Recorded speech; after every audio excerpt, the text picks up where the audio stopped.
पहला प्रश्न। कल प्रवचन सुनते समय ऐसा लगा कि मैं इस पृथ्वी पर नहीं हूं, वरन मुक्त और असीम आकाश में एक ज्योति कण हूं। प्रवचन के बाद भी हल्केपन का, खालीपन का अनुभव होता रहा। उसी आकाश में भ्रमण करते रहने का जी होता रहा। ज्ञान, कर्म, भक्ति मैं नहीं जानता, लेकिन अकेला होने पर इस स्थिति में डूबे रहने का जी होता है। लेकिन कभी कभी यह भाव भी उठता है कि कहीं यह मेरा पागलपन तो नहीं, कहीं यह मेरे अहंकार का ही दूसरा खेल तो नहीं। कृपा पूर्वक मेरा मार्गदर्शन करें।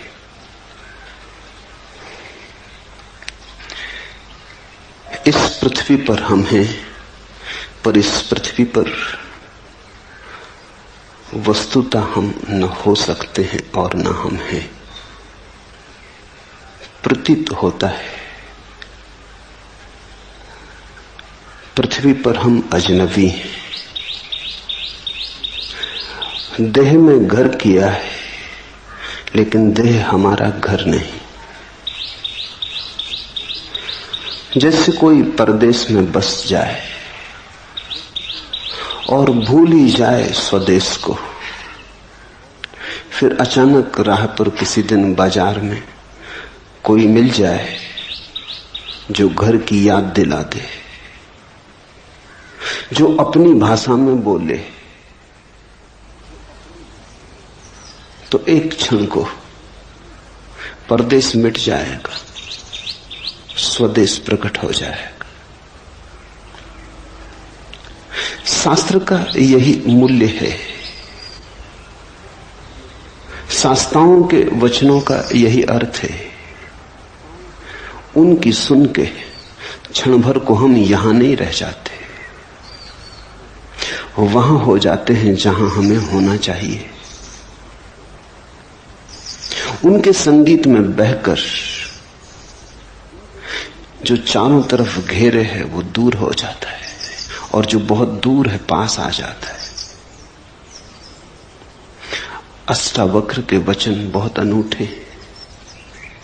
सुनोगे तो ऐसा बार बार होगा, बार बार लगेगा पृथ्वी पर नहीं हो, आकाश के हो गए, क्योंकि वे वचन आकाश के,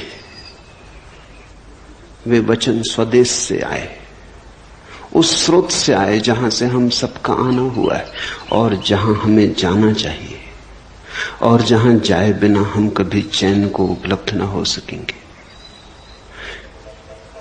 जहां हम हैं सराय है, घर नहीं। कितना ही मान के बैठ जाएं कि घर है, फिर भी सराय सराय बनी रहती। समझा लें, बुझा लें, भुला लें, भेद नहीं पड़ता। कांटा चुभता ही रहता, याद आती ही रहती। और कभी जब ऐसे किसी सत्य के साथ मुलाकात हो जाए जो खींच ले, जो चुंबक की तरह किसी और दूसरी दुनिया का दर्शन करा दे, तो लगेगा कि हम पृथ्वी के हिस्से नहीं रहे। ठीक लगा। कल प्रवचन सुनते समय ऐसा लगा कि मैं इस पृथ्वी पर नहीं हूं। इस पृथ्वी पर कोई भी नहीं है। इस पृथ्वी पर हम मालूम होते हैं, प्रतीति होती है। सत्यता हम आकाश में है, हमारा स्वभाव आकाश का है। आत्मा यानी भीतर का आकाश, शरीर यानी पृथ्वी। शरीर बना है पृथ्वी से, तुम बने हो आकाश से। तुम्हारे भीतर दोनों का मिलन हुआ है। तुम क्षितिज हो, जहां पृथ्वी आकाश से मिलती हुई मालूम पड़ती, लेकिन मिलती थोड़ी कभी। दूर क्षितिज मालूम पड़ता है, मिल रहा आकाश पृथ्वी से। चल पड़ो, लगता है ऐसे घड़ी दो घड़ी में पहुंच जाएंगे। चलते रहो जन्मों जन्मों तक, कभी भी उस जगह न पहुंचोगे जहां आकाश पृथ्वी से मिलता। बस मालूम होता, सदा मालूम होता मिल रहा, थोड़ी दूर आगे, बस थोड़ी दूर आगे। क्षितिज कहीं है नहीं, सिर्फ दिखाई पड़ता। जैसे बाहर क्षितिज है, वैसे ही हमारी अवस्था है। यहां भीतर भी मिलन कभी हुआ नहीं, आत्मा कैसे मिले शरीर से? मर्त्य का अमृत से मिलन कैसे हो? दूध पानी में मिल जाता, दोनों पृथ्वी के हैं। आत्मा शरीर से कैसे मिले? दोनों का गुणधर्म भिन्न है। कितने ही पास हों, मिलन असंभव है। सनातन से पास हो तो भी मिलन असंभव है। मिलन हो नहीं सकता। सिर्फ हमारी प्रतीति है, हमारी धारणा है, क्षितिज हमारी धारणा है, हमने मान रखा है, इसलिए है। अष्टावक्र के वचनों को अगर जाने दोगे हृदय के भीतर तीर की तरह, तो वे तुम्हें याद को जगाएंगे, तुम्हारी भूली बिसरी स्मृति को उठाएंगे। क्षण भर को आकाश जैसे खुल जाएगा, बादल कट जाएंगे, सूरज की किरणों से भर जाएगा प्राण। कठिनाई होगी, क्योंकि हमारे सारे जीवन के विपरीत होगा ये अनुभव। इससे बेचैनी होगी। और ये जो घटाएं छट गई हैं, ये तुम्हारे कारण नहीं छटी, ये तो किसी शास्त्रा के वचनों का परिणाम है। फिर घटाएं गिर जाएंगी, तुम घर पहुंचते पहुंचते फिर घटाओं को घेर लोगे। तुम अपनी आदत से इतनी जल्दी बाज थोड़ी आओगे।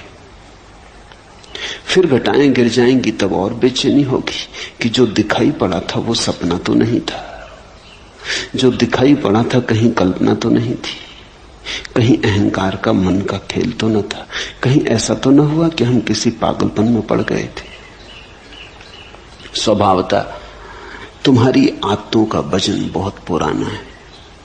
अंधेरा बड़ा प्राचीन है, यद्यपि है नहीं पर है बहुत प्राचीन। सूरज की किरण कभी फूटती है तो बड़ी नई है, अत्यंत नई है, सद्ध स्नात। क्षण भर को दिखाई पड़ती है, फिर तुम अपने अंधेरे में खो जाते हो। तुम्हारे अंधेरे का बड़ा लंबा इतिहास है।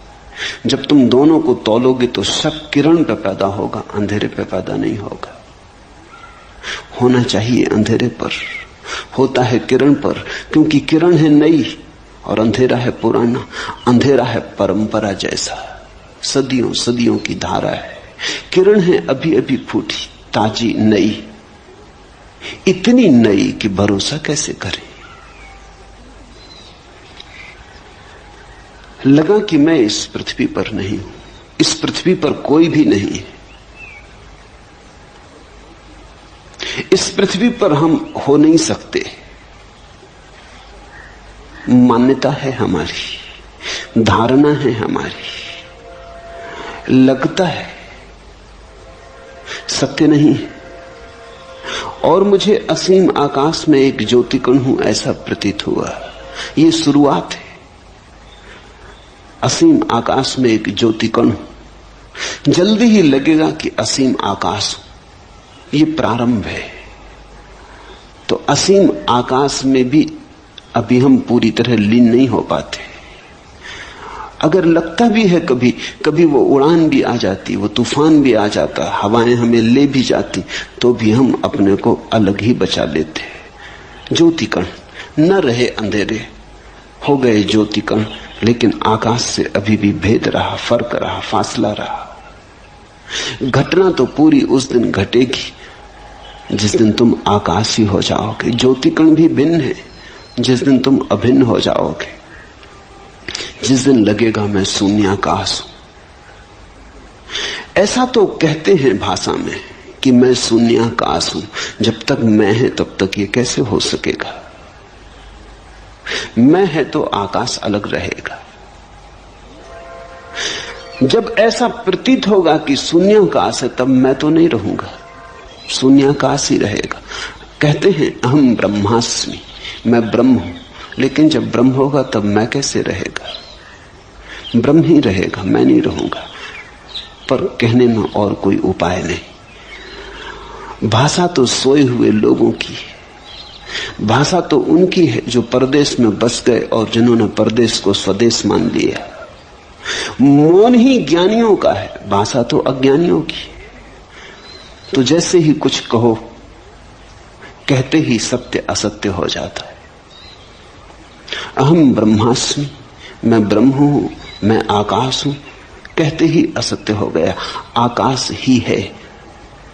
लेकिन यह भी कहना आकाश ही है पूरा सत्य नहीं है, क्योंकि ही बताता है कि कुछ और भी होगा, अन्यथा ही पर जोर क्यों है? आकाश है, इतने कहने में भी अड़चन है, क्योंकि जो है वो नहीं हो सकता है। हम कहते हैं मकान है, कभी मकान नहीं हो जाता है, गिर जाता है, खंडर हो जाता है। हम कहते हैं आदमी है, कभी आदमी मर जाता है। आकाश इस तरह तो नहीं है, कभी है और कभी नहीं। आकाश तो सदा है। तो आकाश है ऐसा कहना पुनरुक्ति है। आकाश का स्वभाव ही होना है, इसलिए है को क्या दोहराना। है कहना तो उन चीजों के लिए ठीक है जो कभी नहीं भी हो जाती।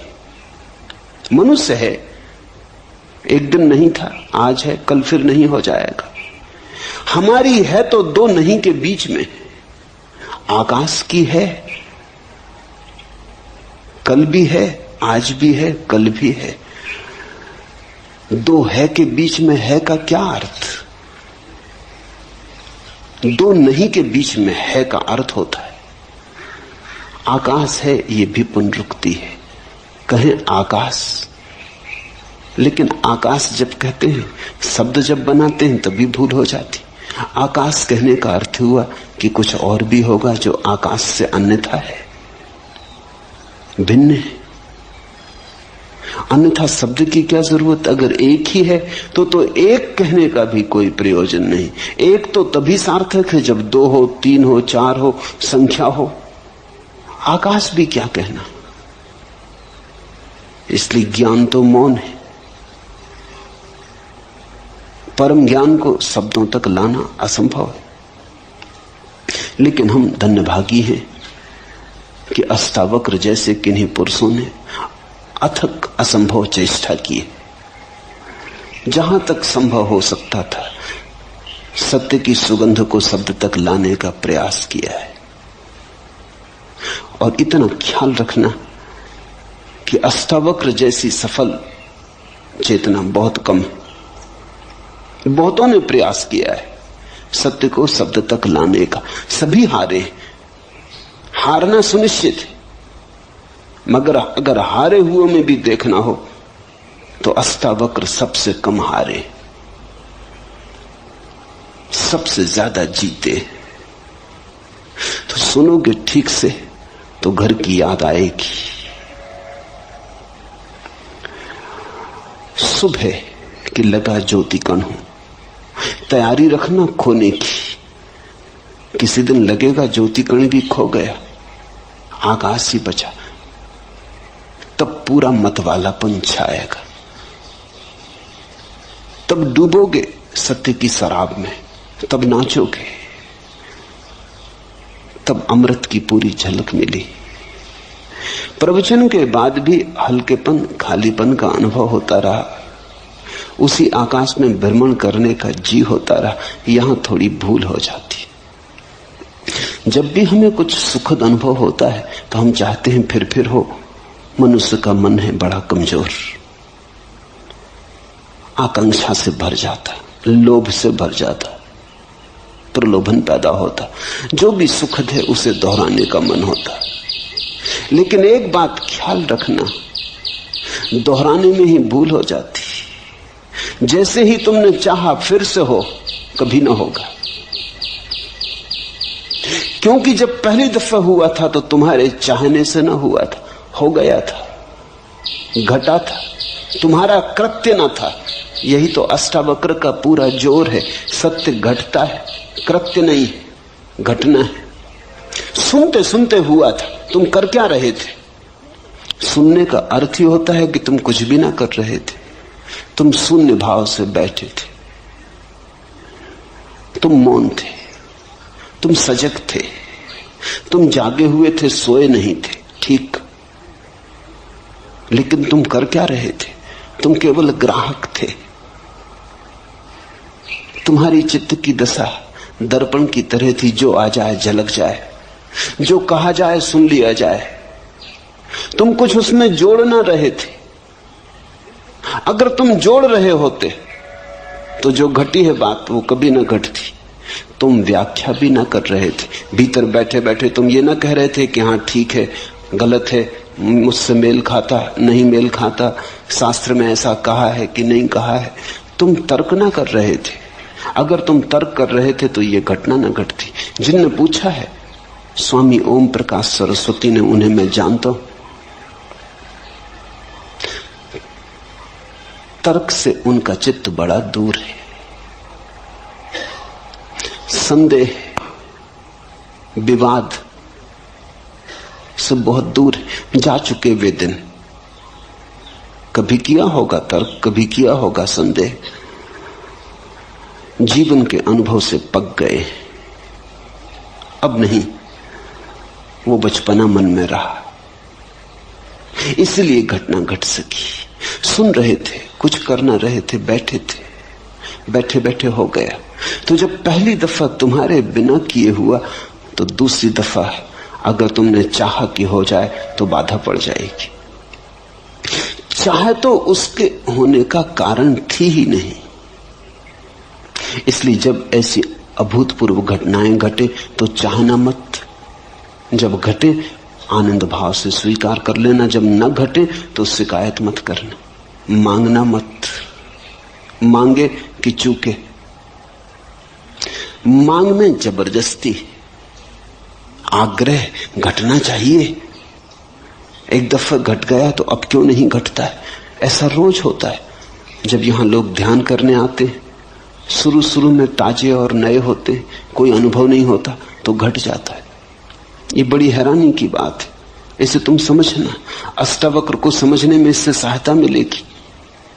ये मेरे रोज का अनुभव है। जब लोग नए ताजे आते और ध्यान का उन्हें कोई अनुभव नहीं होता तो घट जाता है। घट जाता तो आह्लाद से भर जाते, मगर वहीं गड़बड़ हो जाती।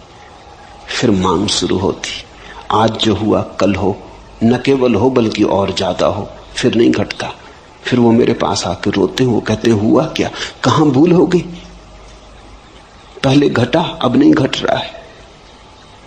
भूल यही हो गई कि पहले जब घटा तो तुमने मांगा न था, अब तुम मांग रहे हो। अब तुम्हारा मन निर्दोष ना रहा, मांग ने दूषित किया। अब तुम सरल ना रहे, अब तुम खुले ना रहे, मांग ने द्वार दरवाजे बंद किए। आकांक्षा जग गई, आकांक्षा ने सब विकृत कर दिया। वासना खड़ी हो गई, लोभ पैदा हो गए। ऐसा रोज होता है। जो लोग बहुत दिन से ध्यान कर रहे हैं, बहुत तरह की प्रक्रियाएं कर रहे हैं, उन्हें ध्यान बड़े मुश्किल से लगता है। उनका अनुभव बाधा बनता है। कभी कभी कोई चला आता है ऐसे ही तरंगों में बहता हुआ। कोई मित्र आता था, उसने कभी सोचा भी नहीं ध्यान का। कोई मित्र आता था, उसने सोचा चलो चले चले देखें क्या है। कुतूहलवश चला आया था। कोई वासना न थी, कोई अध्यात्म की खोज भी न थी, कोई चेष्टा भी न थी। ऐसे ही चला आया था। औरों को ध्यान करते देख तरंग आ गई, सम्मिलित हो गया, घट गए। चौंका आदमी, मैं तो आया ही नहीं था ध्यान करने और ध्यान हो गया। बस फिर अड़चन। अब दोबारा जब आता है तो आकांक्षा है, मन में रस है, फिर से हो, लोभ है, पुनरुक्ति का भाव है। मन आ गया, मन ने सब खेल खराब कर दिए। जहां मन नहीं है वहां घटता है। ध्यान रखना, मन पुनरुक्ति की वासना है। जो हुआ सुखद फिर से हो, जो हुआ दुखद फिर कभी ना हो, यही तो मन है। मन चुनाव करता है, ये हो और ये ना हो, ऐसा बार बार हो और ऐसा अब कभी ना हो, यही तो मन है। जब तुम जीवन के साथ बहने लगते, जो हो ठीक, जो ना हो ठीक। दुख आए तो स्वीकार, दुख आए तो विरोध नहीं, सुख आए तो स्वीकार, सुख आए तो उन्माद नहीं। जब सुख और दुख में कोई सम होने लगता है, समता आने लगती है, जब सुख और दुख धीरे धीरे एक ही जैसे मालूम होने लगते हैं, क्योंकि कोई चुनाव ना रहा, अपने हाथ की कोई बात ना रही, जो होता है होता है, हम देखते रहते हैं। इसको अष्टावक्र कहते हैं साक्षी भाव। और वो कहते हैं साक्षी भाव सदा तो सब सदा। साक्षी भाव साक्षी को जगाता, भीतर बाहर समता ले आता है।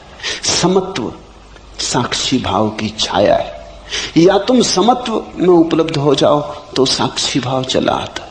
वे दोनों साथ साथ चलते, वे एक ही घटना के दो पैर या दो पंख।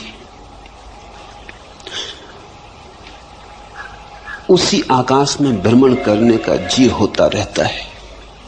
इससे सावधान होना,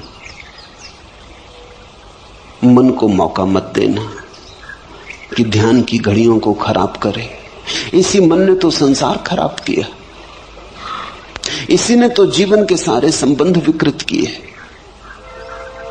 इसी मन ने तो सारे जीवन को रेगिस्तान जैसा रूखा कर दिया। जहां बहुत फूल खिल सकते थे वहां सिर्फ कांटे हाथ में रह गए। अब इस मन को अंतर यात्रा पर साथ मत लाओ, इसे नमस्कार करो, इसे विदा दो, प्रेम से सही पर इसे विदा दो। इससे कहो बहुत हो गया, अब हम न मांगेंगे, अब जो होगा हम जागेंगे, हम देखेंगे। जैसे ही तुमने मांगा फिर तुम साक्षी नहीं रह सकते, तुम भोक्ता हो गए। ध्यान के भी भोक्ता हो गए तो ध्यान गया। भोक्ता का अर्थ यह है कि तुमने कहा इसमें मुझे रस आया, इससे मुझे सुख मिला।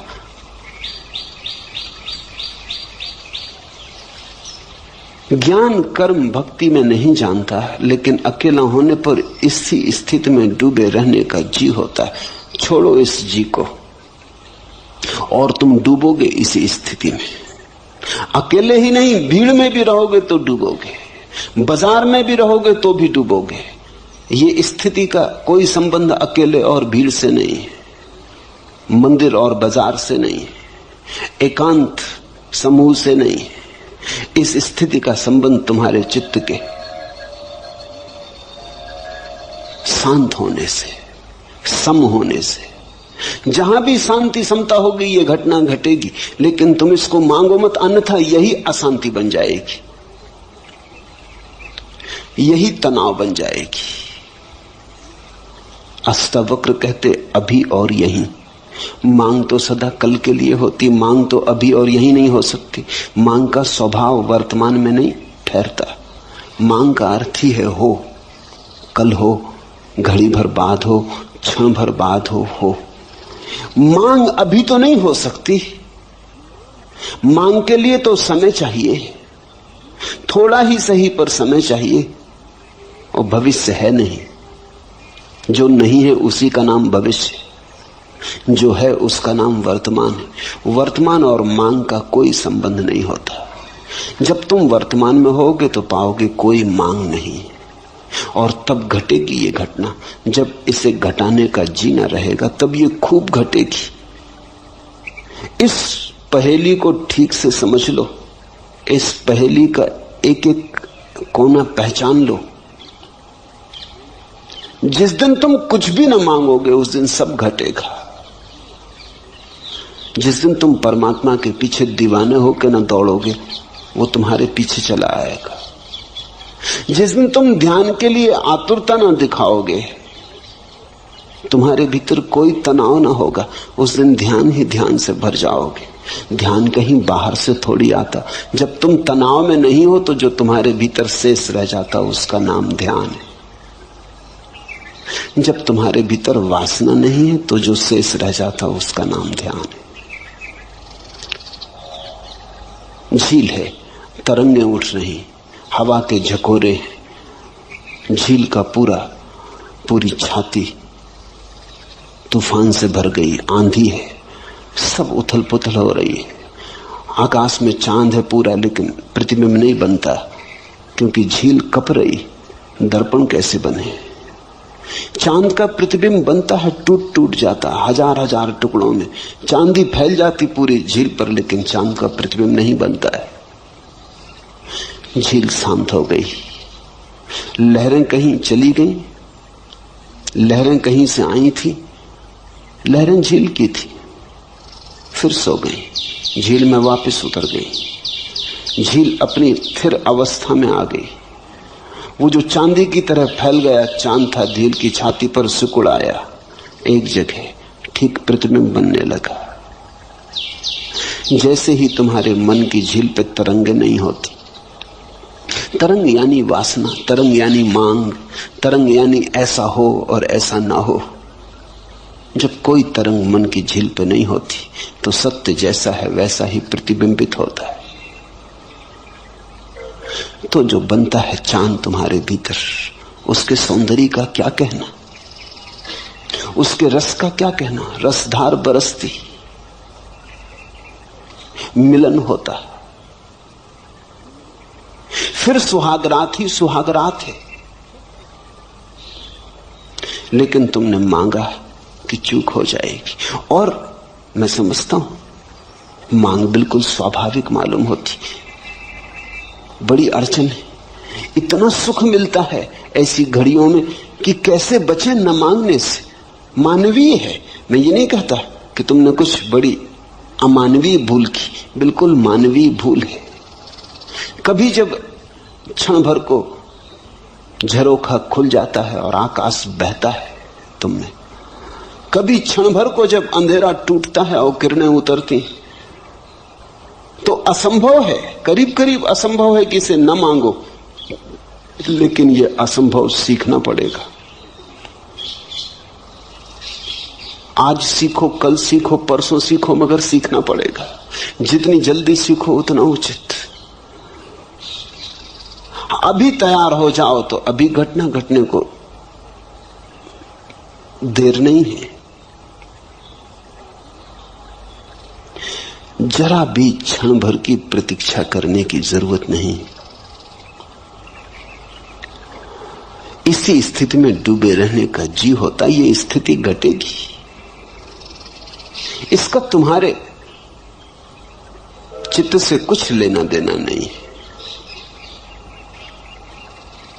इसलिए तुम अपने चित्त को पीछे छोड़ो।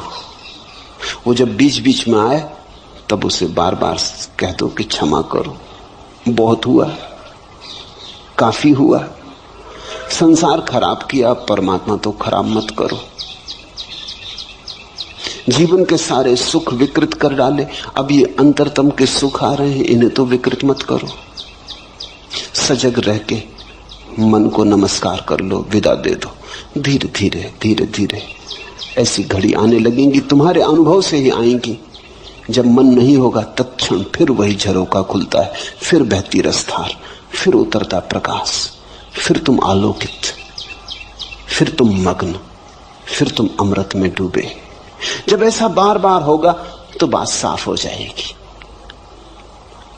तो फिर मन से तुम अपने को दूर रखने में कुशल हो जाओगे। जब घटे तब घट जाने देना, जब न घटे तब शांति से प्रतीक्षा करते रहना। आएगा, जो एक बार आया है बार बार आएगा।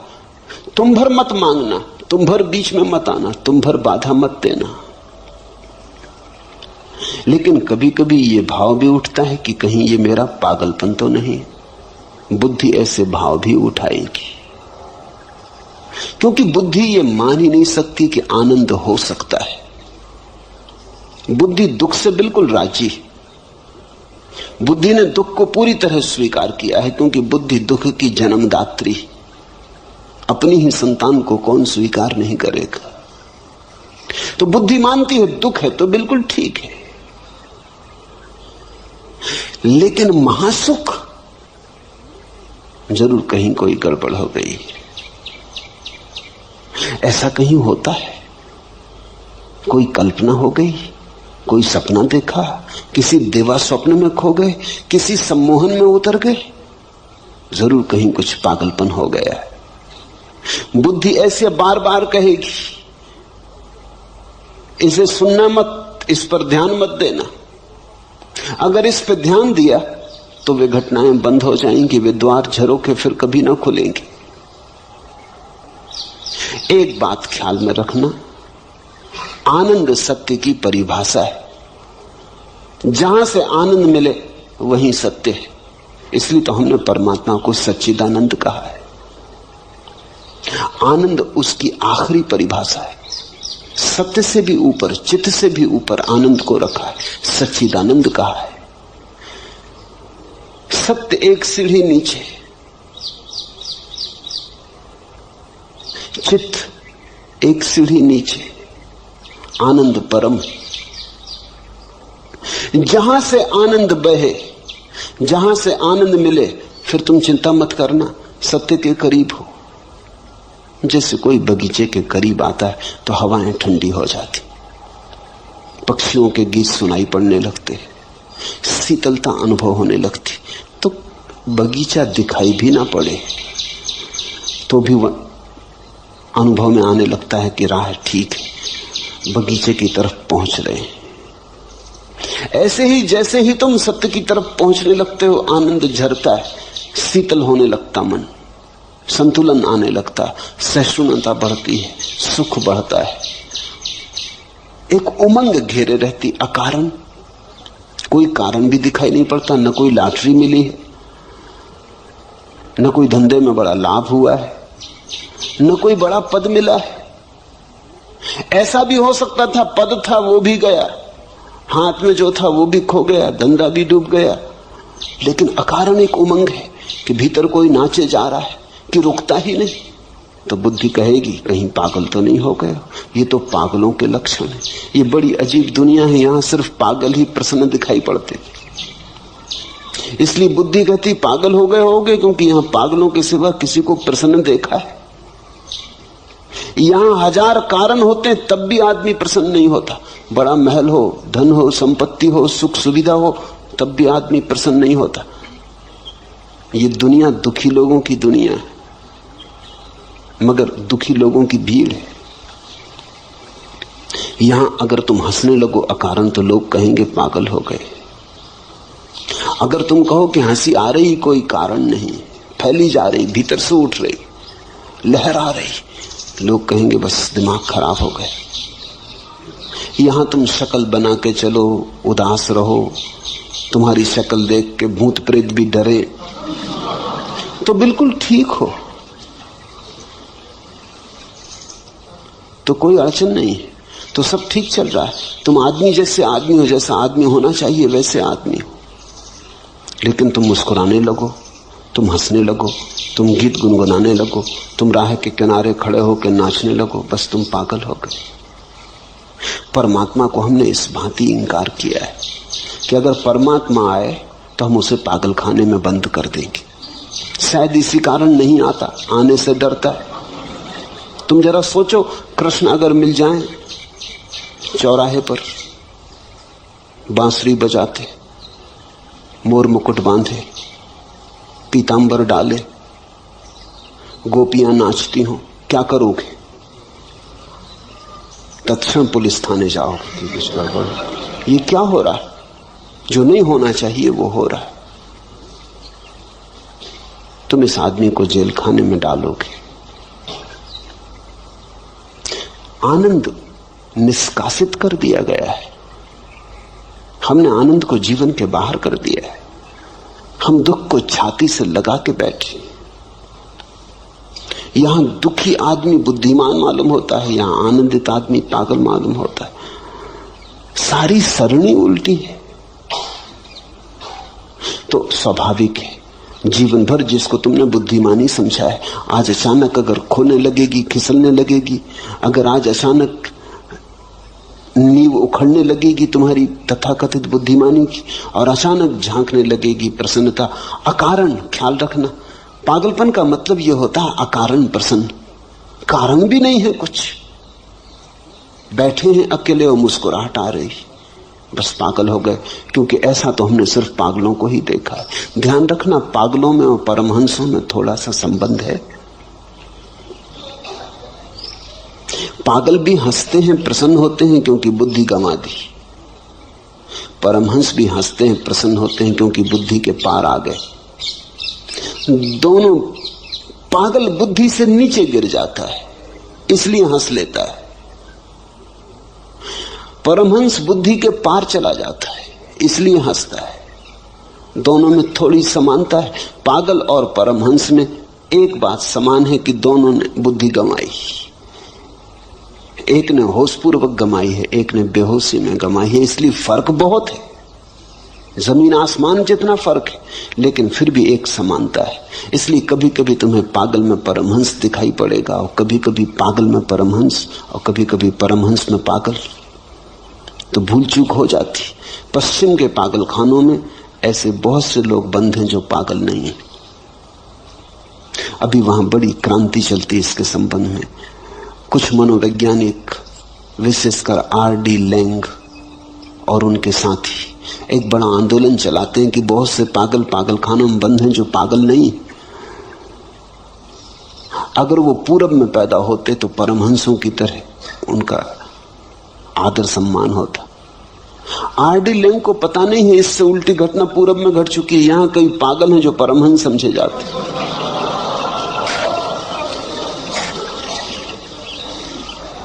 मगर आदमी आदमी है। यहां पूरब में कई पागल परमहंस समझ लिए गए, मगर भूल चूक होती क्योंकि दोनों की सीमाएं एक दूसरे पे पड़ जाती। तो ये शक स्वाभाविक है। एक ही बात ख्याल रखना इसमें, आनंद बढ़ रहा हो घबराना मत। मगर आनंद पागलपन के कारण भी बढ़ सकता है। तो सुरक्षा की कसौटी क्या है? सुरक्षा की कसौटी यह है, तुम्हारा आनंद बढ़ रहा हो और तुम्हारे कारण किसी का दुख न बढ़ रहा हो तो बेफिक्री से जाना। तुम्हारा आनंद किसी की हिंसा, किसी पे आक्रमण, किसी को दुख देने पर निर्भर ना हो तो फिर पागलपन से डरने की कोई वजह नहीं है। अगर पागल भी हो रहे तो ये पागलपन बिल्कुल शुभ है, ठीक है। फिर बेझिझक इसमें प्रवेश कर जाना। डरने का कारण तो तभी है जब तुम किसी को नुकसान पहुंचाने लगो। तुम्हारे नाच से किसी को कोई बाधा नहीं है, लेकिन कोई सो रहा है, तुम उसकी छाती पे जाकर ढोल बजाकर नाचने लगो। तुम नाचो, इससे कुछ अड़चन नहीं है। तुम गुनगुनाओ राम का नाम, ये ठीक है, लेकिन माइक लगा के आधी रात में और तुम अखंड कीर्तन शुरू कर दो तो तुम पागल हो। हालांकि कोई तुमको पागल नहीं कह सकता, क्योंकि रामधुन कर रहे हैं, ऐसे कई पागल कर रहे हैं। वो कहते हैं अखंड कीर्तन कर रहे हैं, 24 घंटे की कथा की। सो न सो तुम्हारी मर्जी। अगर तुम बाधा डालो तो अधार्मिक हो। इतना ही ख्याल रखना, तुम्हारा आनंद हिंसात्मक ना हो, बस ये पर्याप्त है। तुम्हारा आनंद तुम्हारा निजी हो, इसके कारण किसी के जीवन में कोई बाधा ना पड़े, कोई पत्थर ना पड़े। तुम्हारा फूल खिले, लेकिन तुम्हारे फूल के खिलने के कारण किसी को कांटे न चुभे। इतना ही भर ख्याल रहे तो तुम ठीक दिशा में जा रहे हो। जहां तुम्हें लगे कि अब दूसरों को बाधा होने लगी, वहां थोड़े सावधान होना। वहां परमहंस की तरफ न जाके तुमने पागलपन का रास्ता पकड़ लिया। ओम प्रकाश से किसी को कोई दुख नहीं। बेझिझक बेधड़क जा सकते हो।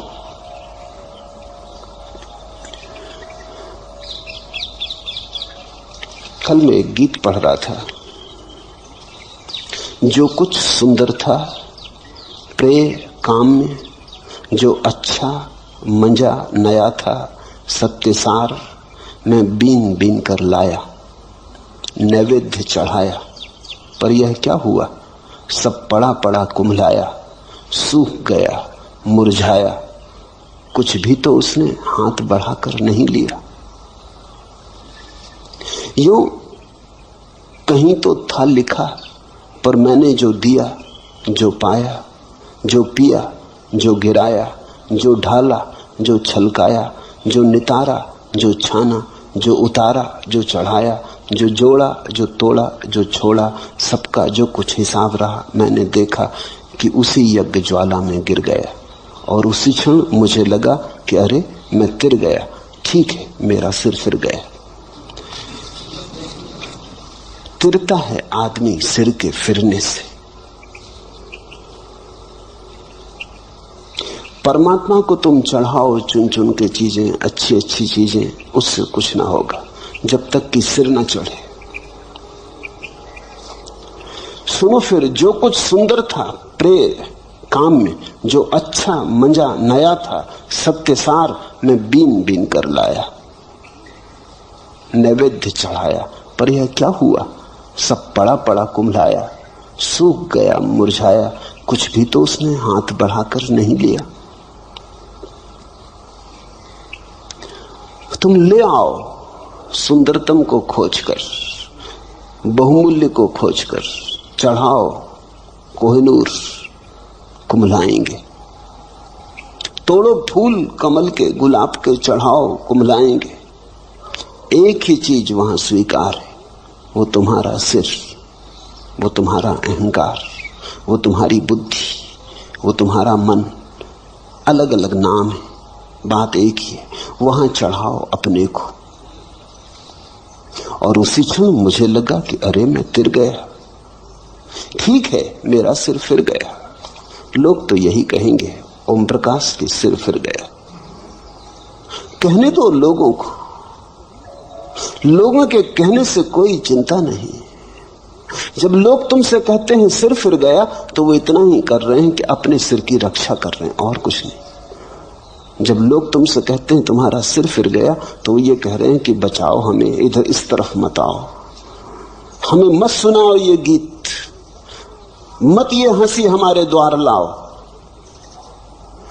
मत दिखाओ हमें ये आंखें मदमस्त, ये खबरें मत कहो हमसे।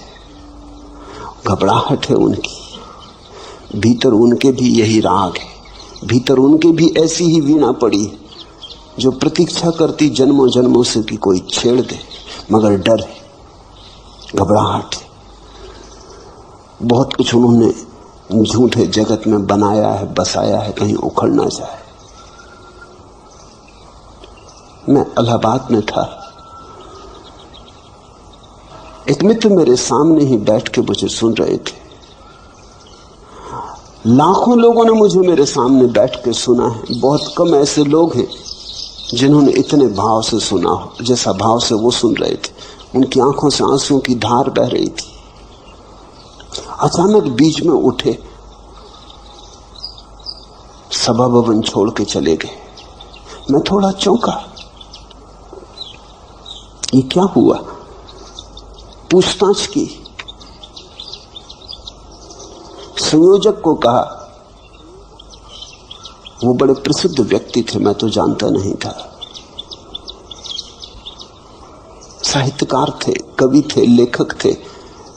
संयोजक ने उनके घर जाके पूछा, उन्होंने कहा बाबा माफ करो। मैं घबरा गया। 20 मिनट के बाद मैंने कहा अब यहां से भाग जाना उचित, अगर थोड़ी देर और रहा तो कुछ से कुछ हो जाएगा। इस आदमी का तो सिर फिरा है, मेरा फिरा देखा।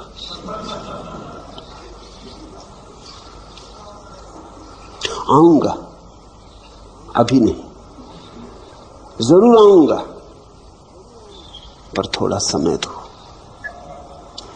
और 2 रात से मैं सो नहीं सका हूं और बातें मेरे मन में गूंज रही। नहीं, अभी मेरे पास बहुत काम करने को पड़े। अभी बच्चे छोटे, अभी घर गृहस्थी संभालनी। जरूर आऊंगा, तुम जाओ, उनसे कहना जरूर आऊंगा, लेकिन अभी नहीं। जब कोई तुमसे कहता है तुम्हारा सिर फिर गया, वो सिर्फ अपनी आत्मरक्षा कर रहा। वो ये कह रहा है कि ऐसा मान के कि तुम्हारा सिर फिर गया, मैं अपने आकर्षण को रोकता हूं।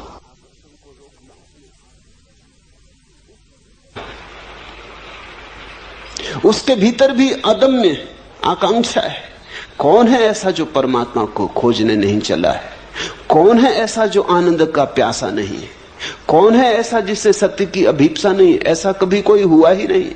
जिनको तुम नास्तिक कहते हो वे ही लोग हैं जो घबरा गए। वे ही लोग हैं जो कहते नहीं कोई परमात्मा नहीं, क्योंकि परमात्मा को इंकार न करें तो खोज पर जाना होगा। मेरा अपना अनुभव यह है कि नास्तिक के भीतर तथाकथित आस्तिकों से सत्य की खोज की ज्यादा गहरी आकांक्षा होती। वो मंदिर जाने से डरता है, तुम डरते ही नहीं। तुम डरते नहीं क्योंकि तुम्हारे भीतर कोई ऐसी प्रबल आकांक्षा नहीं कि तुम पगला जाओगे। तुम मंदिर हो आते हो जैसे तुम दुकान चले जाते हो। तुम मंदिर के बाहर भीतर हो लेते हो, तुम पे कुछ असर नहीं होता है। नास्तिक वैसा व्यक्ति है जो जानता है अगर मंदिर गया तो वापस न लौट सकेगा।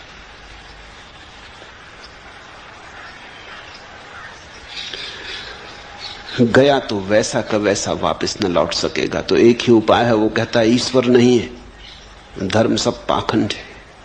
वो अपने को बचा रहा है, समझा रहा है कि ईश्वर है ही नहीं तो मंदिर जाना क्यों? ईश्वर है नहीं तो क्यों उलझन में पड़ना, क्यों ध्यान, क्यों प्रार्थना? मेरे देखे नास्तिक के भीतर आत्मरक्षा चल रही है। मैंने अब तक कोई नास्तिक नहीं देखा जो वस्तुतः नास्तिक हो। आदमी नास्तिक हो कैसे सकता है? नास्तिक का तो अर्थ हुआ कि कोई आदमी नहीं के भीतर रहने का प्रयास कर रहा है। नहीं के भीतर कोई रह कैसे सकता है? नास्ति में कोई जी कैसे सकता है? जीने के लिए हां चाहिए। नहीं में कहीं फूल खिलते? हां चाहिए, स्वीकार चाहिए। जीवन में जितना स्वीकार होता है उतने ही फूल खिलते, लेकिन सीमा के बाहर फूल न खिल जाएं इससे भय होता है। कहीं फूल इतने न खिल जाएं कि मैं उन्हें संभाल ना पाऊं। कल रात एक युवक ने मुझे कहा कि अब मुझे बचाएं, ये जरूरत से ज्यादा हुई जा रही बात। मैं इतना प्रसन्न हूं कि लगता है मैं टूट जाऊंगा। इतना आनंद है कि लगता है मैं संभाल ना पाऊंगा।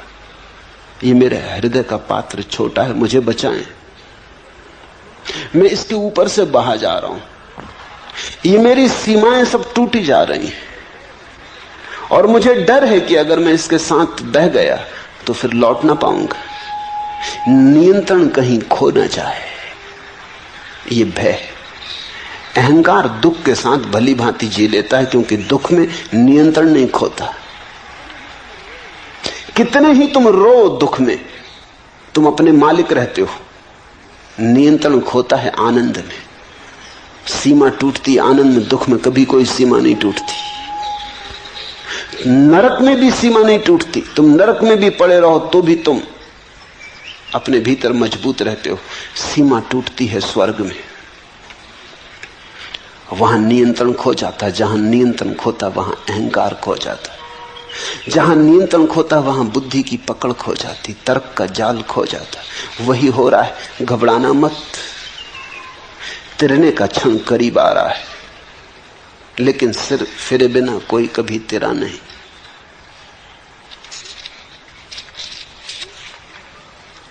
एक धुन की तलाश है मुझे जो ओंठों पर नहीं सिराओं में मचलती है, लावे सी दहकती है पिघलने के लिए। एक आग की तलाश है मुझे कि रोम रोम सीज उठे और मैं तार तार हो जाऊं। कोई मुझे जाली जाली बुंदे कि मैं पारदर्शी हो जाऊं। एक खुशबू की तलाश है मुझे कि भारहीन हो, हवा में तैर सकूं, हल्की बारिश की महीन बौछारों में कांप सकूं। गहराती सांझ के सलेटी आसमान पर चमकना चाहता हूं कुछ देर। एक सोख रंग की तलाश है मुझे। ओम प्रकाश, वही सोख रंग मैंने तुम्हें दे दिया है। ये गैरिक वस्त्र वही सोख रंग है। बहो, सीमाएं छोड़ के बहो, बुद्धि के पार बहो। जाने दो नियंत्रण। नियंत्रण का अर्थ है कर्ता। छोड़ो नियंत्रण। कर्ता अगर कोई है तो एक परमात्मा है। तुम परमात्मा से होड़ ना करो, उससे प्रतिस्पर्धा ना लो। उसके साथ संघर्ष मत करो, करो समर्पण, बहो उसकी धार के साथ, तिरोगे। जो डूब जाते वही तिरते, जो तिरने की चेष्टा करते डूब जाते।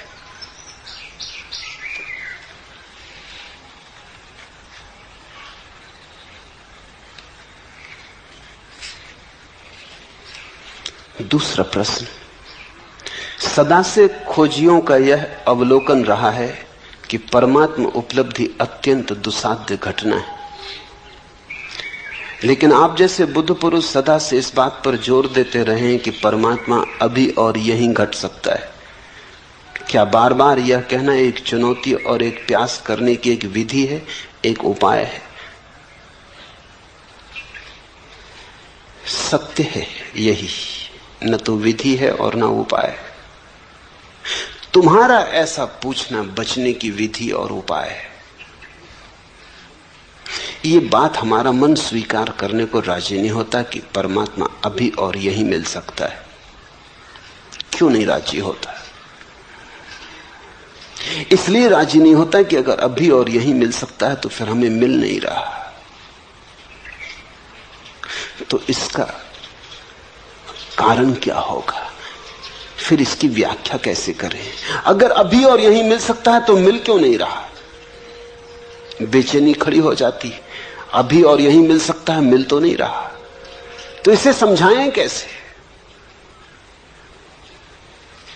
तो बड़ी अड़चन की बात हो गई।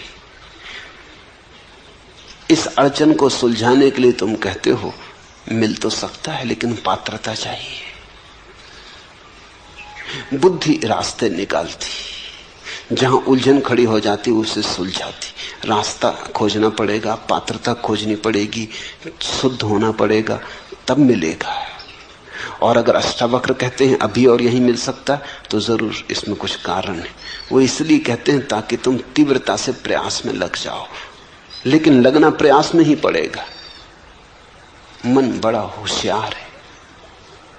अष्टावक्र की बात बिल्कुल सीधी साफ है, परमात्मा अभी और यहीं मिल सकता है क्योंकि परमात्मा कोई उपलब्धि नहीं है, परमात्मा तुम्हारा स्वभाव है। सारा जोर सीधा है, तुम परमात्मा हो। मिल सकने की बात ही गलत है। जब हम कहते हैं अभी और यहीं मिल सकता है तो इसका अर्थ इतना ही हुआ कि मिला ही हुआ है। जरा आंख खोलो और देखो। मिल सकते की भाषा ठीक नहीं है। मिल सकने में तो ऐसा लगता है तुम अलग हो और परमात्मा अलग है। तुम खोजने वाले हो, वो खोज का लक्ष्य, तुम यात्री हो, वो मंजिल। नहीं, अभी और यहीं मिल सकता है कि इतना ही अर्थ है कि तुम वही हो जिसे तुम खोज रहे हो। जरा अपने को पहचानो, आंख खोलो और देखो, या आंख बंद करो और देखो, मगर देखो।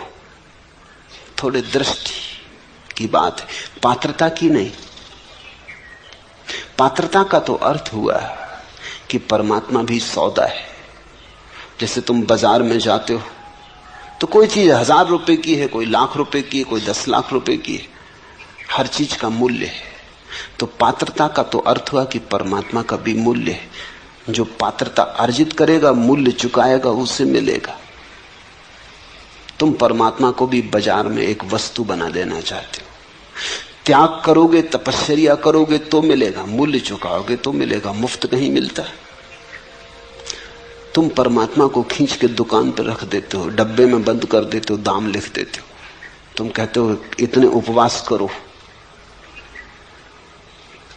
इतना ध्यान करो, इतनी तपस्या करो, धूप में तपो, सर्दी आतप सहो, तब मिलेगा। कभी इस पर तुमने सोचा कि ये तुम क्या कह रहे हो? तुम ये कह रहे हो कि तुम्हारे कुछ करने से परमात्मा के मिलने का संबंध हो सकता है। तुम जो करोगे वो तुम्हारा किया ही होगा। तुम्हारा किया तुमसे बड़ा नहीं हो सकता। तुम्हारी तपस्या तुम्हारी ही होगी। तुम जैसी ही दीन, तुम जैसी ही मलिन, तुम्हारी तपस्या तुमसे बड़ी नहीं हो सकती। और तपस्या से जो मिलेगा उसकी भी सीमा होगी, क्योंकि सीमित से सीमित ही मिल सकता, असीम नहीं। तपश्चर्या से जो मिलेगा वो तुम्हारे ही मन की कोई धारणा होगी, परमात्मा नहीं। अष्टावक्र कह रहे हैं कि परमात्मा तो है ही, वही तुम्हारे भीतर धड़क रहा, वही तुम्हारे भीतर श्वास ले रहा, वही जन्मा है, वही विदा होगा, वही अनंत काल से अनंत अनंत रूपों में प्रकट हो रहा है।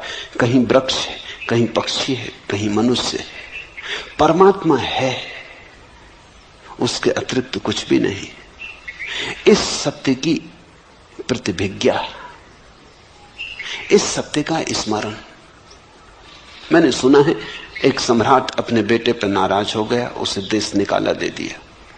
सम्राट का बेटा था, कुछ और तो करना जानता नहीं था, क्योंकि सम्राट के बेटे ने कभी कुछ किया न था, भीख ही मांग सकता था। जब कोई सम्राट न रह जाए तो भिखमंगे के सिवा और कोई उपाय नहीं बचता। भीख मांगने लगा। 20 वर्ष बीत गए, भूल ही गया। अब 20 वर्ष कोई भीख मांगे तो याद रखना कि मैं सम्राट हूं, असंभव, कष्टपूर्ण होगा। भीख मांगने में कठिनाई पड़ेगी। यही उचित है कि भूल ही जाओ। वो भूल ही गया था, अन्यथा भीख कैसे मांगे? सम्राट और भीख मांगे। द्वार द्वार, दरवाजे दरवाजे भिक्षा पात्र लेके खड़ा हो, होटल में, रेस्तरां के सामने भीख मांगे, जूठन मांगे। सम्राट को भुला ही देना पड़ा, विस्मृत ही कर देना पड़ा। वो बात ही गई।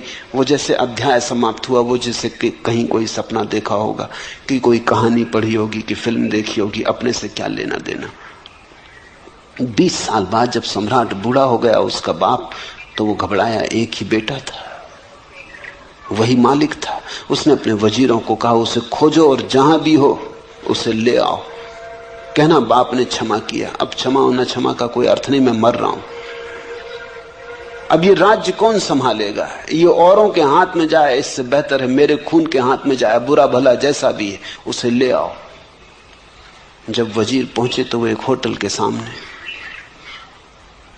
पैसे मांग रहा था, टूटा सा पात्र लिए, नंगा था, पैरों में जूते नहीं थे, भरी दोपहरी थी, गर्मी के दिन थे, लू बहती थी, पैर जल रहे थे, और वो मांग रहा था कि मुझे जूते खरीदने हैं, इसके लिए कुछ पैसे मिल जाएं। कुछ पैसे उसके पात्र में पड़े थे। रथ आके रुका, वजीर नीचे उतरा, वजीर ने गिर के उसके चरण छुए। होने वाला सम्राट था। जैसे ही वजीर ने उसके चरण छुए, एक क्षण में घटना घट गई। 20 साल जिसकी याद ना आई थी कि मैं सम्राट हूं, फिर ऐसा थोड़ी लगा रहा कि वो बैठा, उसने सोचा और विचारा और तपश्चर्या की और ध्यान किया कि याद करूं ना। एक क्षण में, पल भी ना लगा, एक क्षण में रूपांतरण हो गया। यह आदमी और हो गया।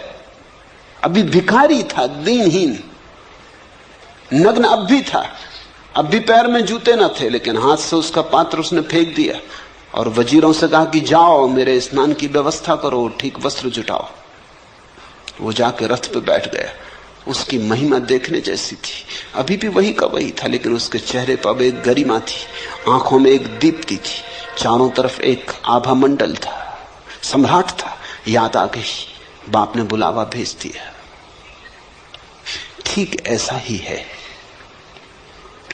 अष्टावक्र जब कहते कि अभी और यहीं, तो वो यही कहते हैं कितने, चलो 20 साल नहीं, 20 जन्म से देश निकाले पे रहे, भीख मांगी बहुत, भूल गए बिल्कुल, याद को बिल्कुल सुला दिया, सुलाना ही पड़ा। न सुलाते तो भीख मांगनी मुश्किल हो जाती। द्वार द्वार, दरवाजे दरवाजे भिक्षा पात्र लेके घूमे। अष्टावक्र ये कह रहे हैं, आ गया बुलावा, जागो, भिखमंगे तुम नहीं हो, सम्राट के बेटे हो। अगर कोई ठीक से सुन लेगा तो घटना सुनने में ही घट जाएगी। यही अष्टावक्र गीता का महात्म्य है, महिमा है। कोई आग्रह नहीं कि कुछ करो, सिर्फ सुन लो। सिर्फ सत्य को पहुंचने दो तुम्हारे हृदय तक, बाधा मत बनो, ग्राहक रहो, सिर्फ सुन लो, पहुंच जाए ये तीर तुम्हारे हृदय में, इसकी चोट बस पर्याप्त, जन्मों जन्मों की विस्मृति टूट जाएगी, स्मरण लौट आएगा, तुम परमात्मा हो। इसलिए वे कहते हैं अभी और यहीं। अब तुम तरकीबें मत खोजो, तुम कहते हो शायद ये विधि होगी, उपाय होगा कि लोगों की त्वरा बढ़े, तीव्रता बढ़े। स्वामी योग चिन्मय ने पूछा है, चिन्मय के पास, चिन्मय की बुद्धि में चेष्टा, प्रयास, तप जरूरत से ज्यादा है। साधारण योगी की जो पकड़ होती वैसी पकड़ है। ये अष्टावक्र के वचन साधारण योगी के लिए नहीं है, असाधारण प्रज्ञावान जो सुन के ही जाग जाए। जिनमें थोड़े हठ योगी, काफी पिटाई हो तो थोड़े बहुत चलेंगे, कोड़े को देख के, उसकी छाया को देख के नहीं चल सकते। हंसना मत, क्योंकि जिनमें जैसे ही अधिक लोग हैं। हंस के तुम ये मत सोचना कि तुमने हंस लिया तो तुम जिनमें से भिन्न हो, कि देखो तुम तो हंसे। चिन्मय ने कम से कम हिम्मत करके पूछा, तुमने पूछा नहीं, बस इतना ही फर्क है। हो तुम भी वही। ये अष्टावक्र की गीता पूरी हो जाएगी, और अगर तुम परमात्मा न हो गए तो समझ लेना कि वहीं हो, कोई फर्क नहीं है। अगर इस सुनने में तुम जाग जाओ और परमात्मा हो जाओ तो ही कोड़े की छाया ने काम किया। सदा से खोजियों का यह अवलोकन रहा है कि परमात्मा उपलब्धि अत्यंत दुसाध्य घटना है। खोजी शुरू से ही भ्रांत है। खोजी का अर्थ ही यह है कि वो मान लिया है कि परमात्मा को खोजना है, कि परमात्मा को खो दिया है। उसने एक बात तो मान ली कि खो दिया परमात्मा को। ये भी कोई बात हुई कि खो दिया परमात्मा को? परमात्मा को खो कैसे सकते हो? मेरे पास लोग आते, वो कहते परमात्मा खोजना। मैं कहता हूं चलो ठीक, खोजो, लेकिन खोया कहां, कब खोया? वो कहते इसका तो कुछ पता नहीं, पहले इसका तो तुम ठीक से पता कर लो, कहीं ऐसा ना हो कि खोया ही ना हो। कभी कभी ऐसा हो जाता है कि चश्मा नाक पे चढ़ा है और उसी चश्मे से देख के चश्मा खोज रहे हैं।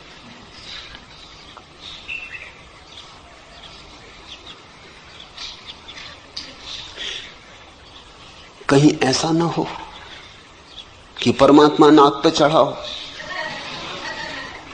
और तुम उसी परमात्मा से खोज रहे हो। ऐसा ही है। खोजी बुनियादी रूप से भ्रांत है। उसने एक बात तो मान ली कि परमात्मा खो दिया है, या परमात्मा को अब तक खोजा नहीं, पाया नहीं, वो कहीं दूर है, उसे खोजना है। खोज से कभी परमात्मा नहीं मिलता। खोज खोज के तो इतना ही पता चलता है, खोजने में कुछ भी नहीं है। एक दिन खोजते खोजते खोज गिर जाती, खोज के गिरते ही परमात्मा मिलता है।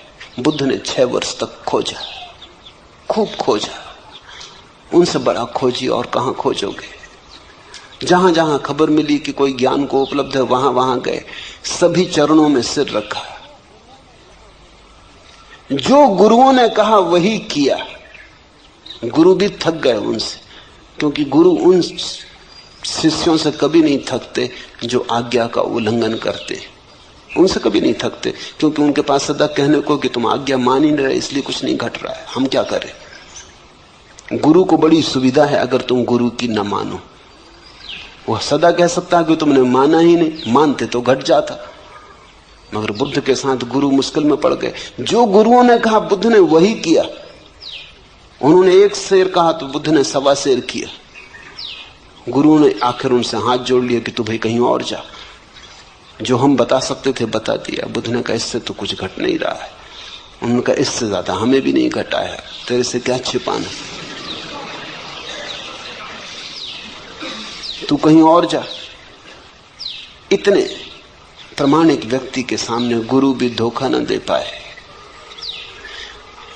सब तरफ खोज के बुद्ध ने आखिर पाया कि नहीं, खोजने से मिलता ही नहीं।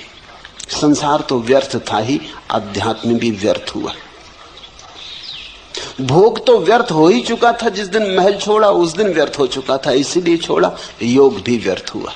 न भोग में कुछ है न योग में कुछ है। अब क्या करें? अब तो करने को ही कुछ ना बचा। अब तो कर्ता होने के लिए कोई सुविधा न रही। इस सूत्र को ठीक से समझना। न भोग बचा, न योग बचा, न संसार बचा, न स्वर्ग बचा। तो अब कर्ता होने के लिए जगह ही न बची। कुछ करने को बचे तो कर्ता बच सकता है, कुछ करने को न बचा। उसी रात घटना घटी। उस सांझ बोधि वृक्ष के नीचे वे बैठे तो करने को कुछ भी न था। बड़ी हैरानी में पड़े। संसार छोड़ दिया था तो योग पकड़ लिया था, भोग छोड़ दिया था तो अध्यात्म पकड़ लिया था। कुछ तो करने को था तो मन उलझा था। अब मन को कोई जगह न बची। मन का पक्षी तड़फड़ाने लगा, कोई जगह नहीं। मन के लिए जगह चाहिए। अहंकार के लिए कर्ता का रस चाहिए, कर्तव्य चाहिए। कुछ करने को हो तो अहंकार बचे। कुछ था ही नहीं करने को। जरा थोड़ा सोचो। एक गहन उदासीनता, जिसको अष्टावक्र वैराग्य कहते, वो उदय हुआ। योगी विरागी नहीं है, क्योंकि योगी नए भोग खोज रहा है। योगी आध्यात्मिक भोग खोज रहा है, विरागी नहीं है। अभी भोग की आकांक्षा है। संसार में नहीं मिला तो परमात्मा में खोज रहा है, लेकिन खोज जारी है। यहां नहीं मिला तो वहां खोज रहा है, बाहर नहीं मिला तो भीतर खोज रहा है, लेकिन खोज जारी है। भोगी विरागी नहीं है, योगी भी विरागी नहीं है। हाँ, उनकी खोज राग की अलग अलग है। एक बाहर की तरफ जाता, एक भीतर की तरफ जाता, लेकिन जाते दोनों। उस रात बुद्ध को जाने को कुछ न बचा, न बाहर न भीतर। उस रात की तुम जरा कल्पना करो। उस रात को जरा जगाओ और सोचो कि कैसी वो रात रही होगी। उस दिन पहली दफा विश्राम उपलब्ध हुआ, जिसको अष्टावक्र कहते हैं, जो चित्त में विश्राम को उपलब्ध हो जाए तो सत्य उपलब्ध हो जाता। उस दिन विश्राम उपलब्ध हुआ। जब तक कुछ करने को शेष है तब तक श्रम जारी रहता है। जब तक कुछ करने को शेष है तनाव जारी रहता। अब तनाव करके भी क्या करना? शरीर भी ढीला छूट गया, मन भी ढीला छूट गया। वो उस वृक्ष के नीचे पड़ गए और सो गए। सुबह जब उनकी आंख खुली तो ऐसी खुली जैसी सबकी खुलनी चाहिए। सुबह जब आंख खुली तो पहली दफा खुली। सदियों सदियों से बंद थी वो आंख खुली। सुबह जब आंख खुली तो भोर का आखिरी तारा डूबता था। उस भोर के आखिरी तारे को उन्होंने डूबते हुए देखा। इधर बाहर भोर का आखिरी तारा डूब गया, उधर भीतर भी मन की आखिरी रेखा विसर्जित हो गई।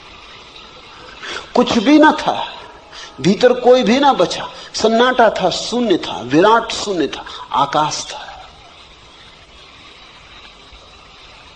कहते हैं बुद्ध 7 दिन वैसे ही बैठे रहे, मूर्तिवत, हिले नहीं डुले नहीं। कहते हैं देवता घबरा गए। आकाश से देवता उतरे, ब्रह्मा उतरे, चरणों में पड़े और कहा आप कुछ बोले। ऐसी घटना सदियों में घटती, बड़ी मुश्किल से घटती। आप कुछ कहें, हम आतुर हैं सुनने को कि क्या हुआ है। हिंदू बहुत नाराज है इस बात से कि बौद्ध कथाओं में ब्रह्मा को उतार के और बुद्ध के चरणों में गिरा दिया। लेकिन कथा बिल्कुल ठीक है, क्योंकि देवता भला स्वर्ग में हो, आकांक्षा के बाहर थोड़ी। आज एक घटना घटी है कि एक व्यक्ति आकांक्षा के बाहर चला गया, तो बुद्ध के ऊपर कोई भी नहीं। बुद्धत्व आखिरी बात है। देवता भी नीचे हैं, अभी उनकी भी स्वर्ग की भोग की आकांक्षा है। इसलिए तो कथाएं हैं कि इंद्र का आसन डोलने लगता जब भी लगता है कोई प्रतियोगी आ रहा, कोई ऋषि मुनि तपश्चर्या में गहरा उतर रहा, इंद्र घबराता, आसन कपने लगता। ये तो आसन इंद्र का क्या हुआ, दिल्ली का हुआ। इंद्र का कहो कि इंदिरा का कहो, एक ही बात, इसमें कुछ बहुत फर्क ना हुआ। ये तो कोई आने लगा तो प्रतिस्पर्धा, घबराहट, बेचैनी। बुद्ध ना कुछ करके उपलब्ध हुए। जो बुद्ध के जीवन में घटा वही अष्टावक्र के जीवन में घटा होगा। कोई कथा हमारे पास नहीं, किसी ने लिखी नहीं, लेकिन निश्चित घटा होगा, क्योंकि अष्टावक्र जो कह रहे हैं वो इतना ही कह रहे हैं कि तुम दौड़ चुके खूब, अब रुको। दौड़ के नहीं मिलता परमात्मा, रुक के मिलता है। खोज चुके खूब, अब खोज छोड़ो। खोज के नहीं मिलता सत्य, क्योंकि सत्य खोजी में छिपा है, खोजने वाले में छिपा है। कहां भागते फिरते हो? कस्तूरी कुंडल बसे। लेकिन जब कस्तूरी का नाफा फूटता है तो मृग पागल हो जाता है। कस्तूरी मृग पागल हो जाता, भागता है, इधर भागता उधर भागता, खोजता है कहां से आती ये गंध, कौन खींचे ले आता है इस सुवास को, कहां से आती। क्योंकि उसने जब भी गंध आती देखी तो कहीं बाहर से आती देखी। कभी फूल की गंध थी, कभी कोई और गंध थी, लेकिन सदा बाहर से आती थी। आज जब गंध भीतर से आ रही तब भी वो सोचता है बाहर से ही आती होगी, भागता है। और कस्तूरी उसकी ही कुंडल में बसी है। कस्तूरी कुंडल बसे, परमात्मा तुम्हारे भीतर बसा है। तुम जब तक बाहर खोजते रहोगे योग में भोग में व्यर्थ। साधारण योगी भोग के बाहर ले जाता है, अष्टावक्र योग और भोग दोनों के बाहर ले जाते हैं। योगातीत भोगातीत। इसलिए तुम पाओगे सांसारिक का अहंकार होता है। तुमने योगी का अहंकार देखा या नहीं? सांसारिक का क्रोध होता है, तुमने दुर्वासाओं का क्रोध देखा या नहीं? सांसारिक आदमी दंभ से अकड़ के चलता है, पताकाएं लेके चलता है। तुमने योगियों की पताकाएं, हाथी घोड़े देखे या नहीं? साधारण आदमी घोषणा करता है इतना धन है मेरे पास, इतना पद है मेरे पास। तुमने योगियों को देखा घोषणा करते कि नहीं कि इतनी सिद्धि है, इतनी रिद्धि है? लेकिन ये सारी बातें वही की वही है, कोई फर्क नहीं हुआ। जब तक योग योगातीत ना हो जाए, जब तक व्यक्ति मैं करता हूं इस भाव से समग्रतया मुक्त ना हो जाए, तब तक कुछ भी नहीं हुआ। तब तक तुमने सिर्फ रंग बदले, तब तक तुम गिरगिट हो, जैसा देखा वैसा रंग बदल लिया, लेकिन तुम नहीं बदले, रंग ही बदला। सदा से खोजियों का यह अवलोकन रहा है कि परमात्मा उपलब्धि अत्यंत दुसाध्य घटना है। ये बात एक अर्थ में सच है। अगर तुम बहुत दौड़ के आना चाहते हो तो कोई क्या करे? अगर तुम अपने कान को उल्टे तरफ से पकड़ना चाहते हो, मजे से पकड़ो। निश्चित तुम जब उल्टी तरफ से कान को पकड़ोगे तो तुमको लगेगा कान को पकड़ना बहुत दुसाध्य घटना है। ये तुम्हारे कारण, ये कान के कारण नहीं। अब अगर तुम सिर के बल खड़े होकर चलने की कोशिश करो और 10-5 कदम चलना भी बहुत कठिन हो जाए और तुम कहो कि चलना बहुत दुसाध्य घटना है, तो तुम गलत भी नहीं कह रहे, तुम ठीक ही कह रहे। लेकिन सिर के बल तुम खड़े हो, जो पैर के बल चल रहे हैं उनके लिए चलने में कोई दुसाध्य घटना नहीं। अब तुम उपवास करो, आग में तपाओ, धूनी रमाओ, नाहक शरीर को कष्ट दो, सताओ, 1000 तरह के पागलपन करो और फिर तुम कहो कि परमात्मा को पाना बड़ी दुसाध्य घटना है, तो ठीक ही कह रहे हो। जहां तुम सहज पहुंच सकते थे वहां तुम असहज होकर पहुंच रहे हो तो दुसाध्य मालूम होता है। तुम्हारे पहुंचने में भूल हो रही। लेकिन असाध्य को आदमी क्यों चुनता है, ये भी समझ लेना चाहिए। सिर के बल चलने का मजा क्या है जबकि तुम्हारे पास पैर है? सिर के बल चलने का एक मजा है, और वो मजा ये है, मजा है अहंकार का मजा। मुल्ला नसरुद्दीन एक झील में मछलियां मार रहा था। घड़ी दो घड़ी में देखता रहा, उसकी मछलियां पकड़ में कुछ आती नहीं, झील में मछलियां हैं भी नहीं ऐसा मालूम होता। मैंने उससे पूछा, नसरुद्दीन इस झील में मछलियां मालूम नहीं होती, तुम कब तक बैठे रहोगे? वो पास की दूसरी झील है, वहां क्यों नहीं मछलियां मारते?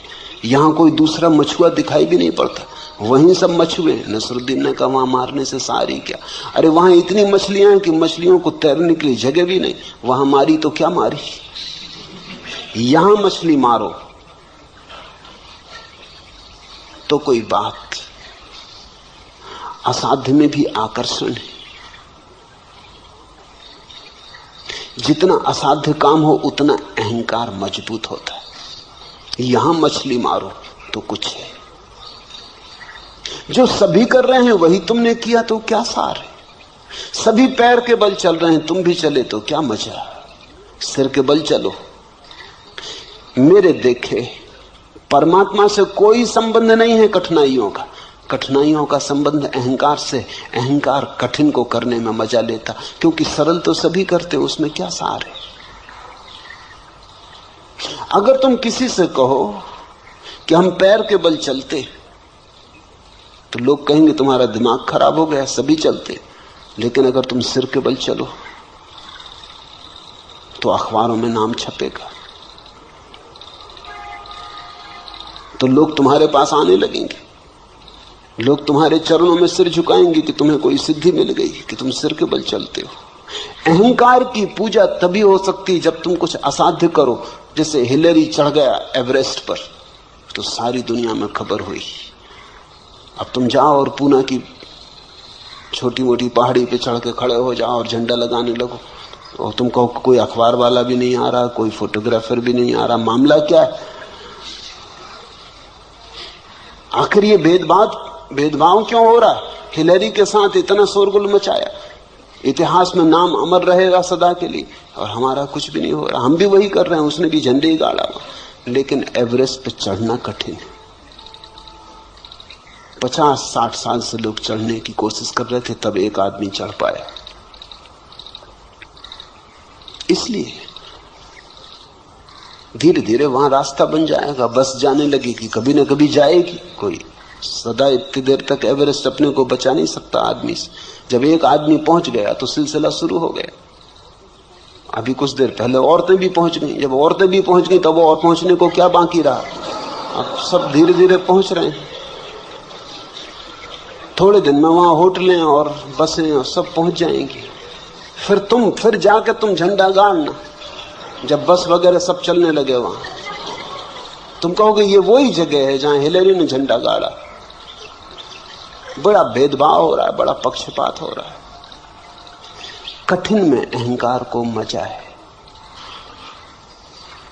आदमी कई चीजों को कठिन कर लेता ताकि अहंकार को भरने में रस आ सके। हम बहुत सी चीजों को कठिन कर लेते हैं, जितनी कठिन कर लेते हैं उतना ही रस आने लगता है। कठिनाई परमात्मा को पाने में नहीं है, कठिनाई अहंकार का रस है। तो तुम जो कहते हो सदा से खोजियों का ये अवलोकन रहा है कि परमात्मा उपलब्धि अत्यंत दुसाध्य घटना है, ये ठीक है। वो जो खोजी है अहंकारी है, और परमात्मा को खोजियों ने कब पाया? जब खोज छूट गई तब पाया। खोज छूटने पर ही मिलता है परमात्मा। जब तुम कहीं भी नहीं जा रहे, सिर्फ बैठे हो विश्राम में, परम विराम में, यात्रा शून्य जहां हो जाती। साधारणतः लोग सोचते हैं कि परमात्मा को पालेंगे तो फिर यात्रा नहीं होगी। बात बिल्कुल उल्टी है। यात्रा अगर तुम अभी छोड़ दो तो अभी परमात्मा मिल जाए। लोग सोचते हैं मंजिल मिल जाएगी तो फिर हम विश्राम करेंगे। हालत उल्टी है, तुम विश्राम करो तो मंजिल मिल जाए।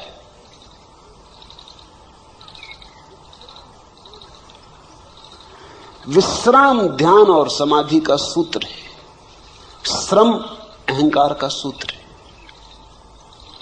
इसलिए तुम पाओगे कि जितना जिस धर्म के भीतर श्रम की व्यवस्था है साधु के लिए, उतना ही अहंकारी साधु होगा। जैनियों का साधु जितना अहंकारी, उतना हिंदुओं का नहीं। क्योंकि जैन साधु कहेगा हिंदू साधु इसमें रखे क्या, कोई भी हो जाए। जैन साधु कठिन मामला है। एक बार भोजन, अनेक अनेक उपवास, सब तरह की कठिनाइयां। फिर जैनों में भी दिगंबर और श्वेतांबरों के साधु हैं। दिगंबर साधु कहते हैं श्वेतांबरों में क्या रखा, कपड़े पहने बैठे।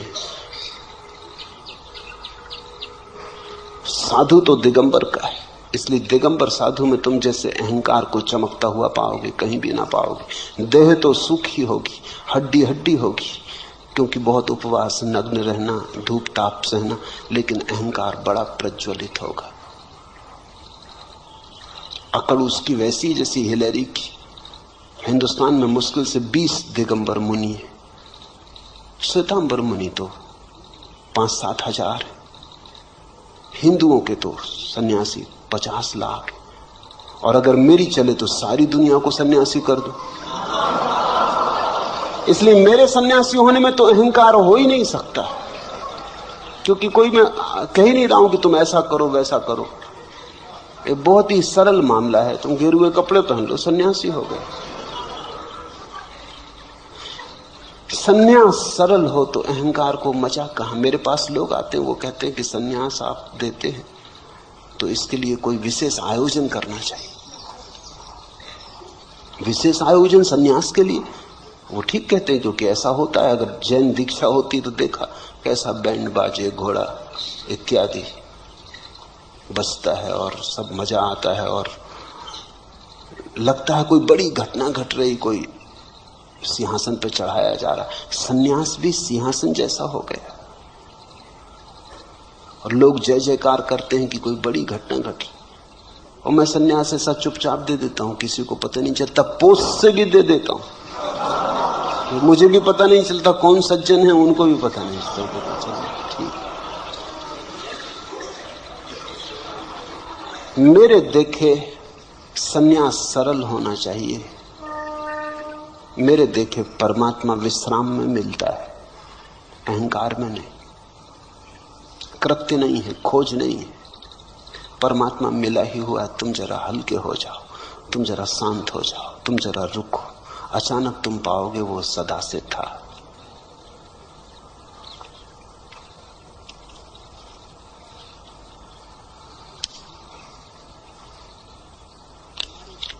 आखिरी प्रश्न, हमारे शरीर में कोई 20 अरब कोशिकाएं हैं और शरीर में प्रतिक्षण रासायनिक प्रतिक्रिया होती रहती है। आप या अष्टावक्र जब कहते हैं कि दृष्टा बनो, तब यह बात आप किससे कहते हैं? ये कौन है जो कह रहा है कि शरीर में 20 अरब कोशिकाएं हैं? निश्चित ही कोशिकाएं नहीं कह रहे। एक कोशिका बाकी कोशिकाओं का हिसाब भी नहीं लगा सकती। ये 20 अरब कोशिकाएं हैं शरीर में, अरबों खरबों सेल हैं शरीर में। ये कौन कह रहा है? ये किसने पूछा? ये किसको पता चला? जरूर तुम्हारे भीतर कोशिकाओं से भिन्न कोई है जो गिनती कर लेता कि 20 करोड़ कोशिकाएं। हमारे शरीर में कोई 20 अरब कोशिकाएं हैं और शरीर में प्रतिक्षण रासायनिक प्रतिक्रिया होती रहती है। आप या अष्टावक्र जब कहते हैं कि दृष्टा बनो, तब यह बात आप किससे कहते हैं? उसी से जो कह रहा है कि 20 अरब कोशिकाएं हैं। यदि मस्तिष्क की कोशिकाओं से कहते हैं तो बात व्यर्थ है, क्योंकि बुद्धि नश्वर है। नहीं, हम कह भी नहीं रहे मस्तिष्क की कोशिकाओं से, हम तुमसे कह रहे हैं। अष्टावक्र भी तुमसे बोल रहे हैं। अष्टावक्र इतने बुद्धू नहीं कि तुम्हारे मस्तिष्क की कोशिकाओं से बोल रहे हैं, तुमसे बोल रहे हैं। तुम्हारा होना तुम्हारी कोशिकाओं के पार है। तुम कोशिकाओं का उपयोग कर रहे हो, सच। जैसे कार में बैठा हुआ ड्राइवर कार चला रहा है, दौड़ा जा रहा है, कार की गति से दौड़ा जा रहा है, 100 मील प्रति घंटे चला जा रहा है, लेकिन फिर भी वो जो ड्राइवर भीतर है वो कार नहीं है। और अगर एक सिपाही सीटी बजाए कि रुको, और वो पूछे कि किससे कह रहे हैं, कार के इंजन से, क्योंकि चल तो इंजन रहा है। किससे कह रहे हैं, पेट्रोल से, क्योंकि चला तो पेट्रोल रहा है। किससे कह रहे हैं, पहियों से, क्योंकि दौड़ तो पहिए रहे हैं। तो क्या कहेगा पुलिस का सिपाही? वही मैं तुमसे कहता हूं कि सीटी तुम्हारे लिए बजा रहे।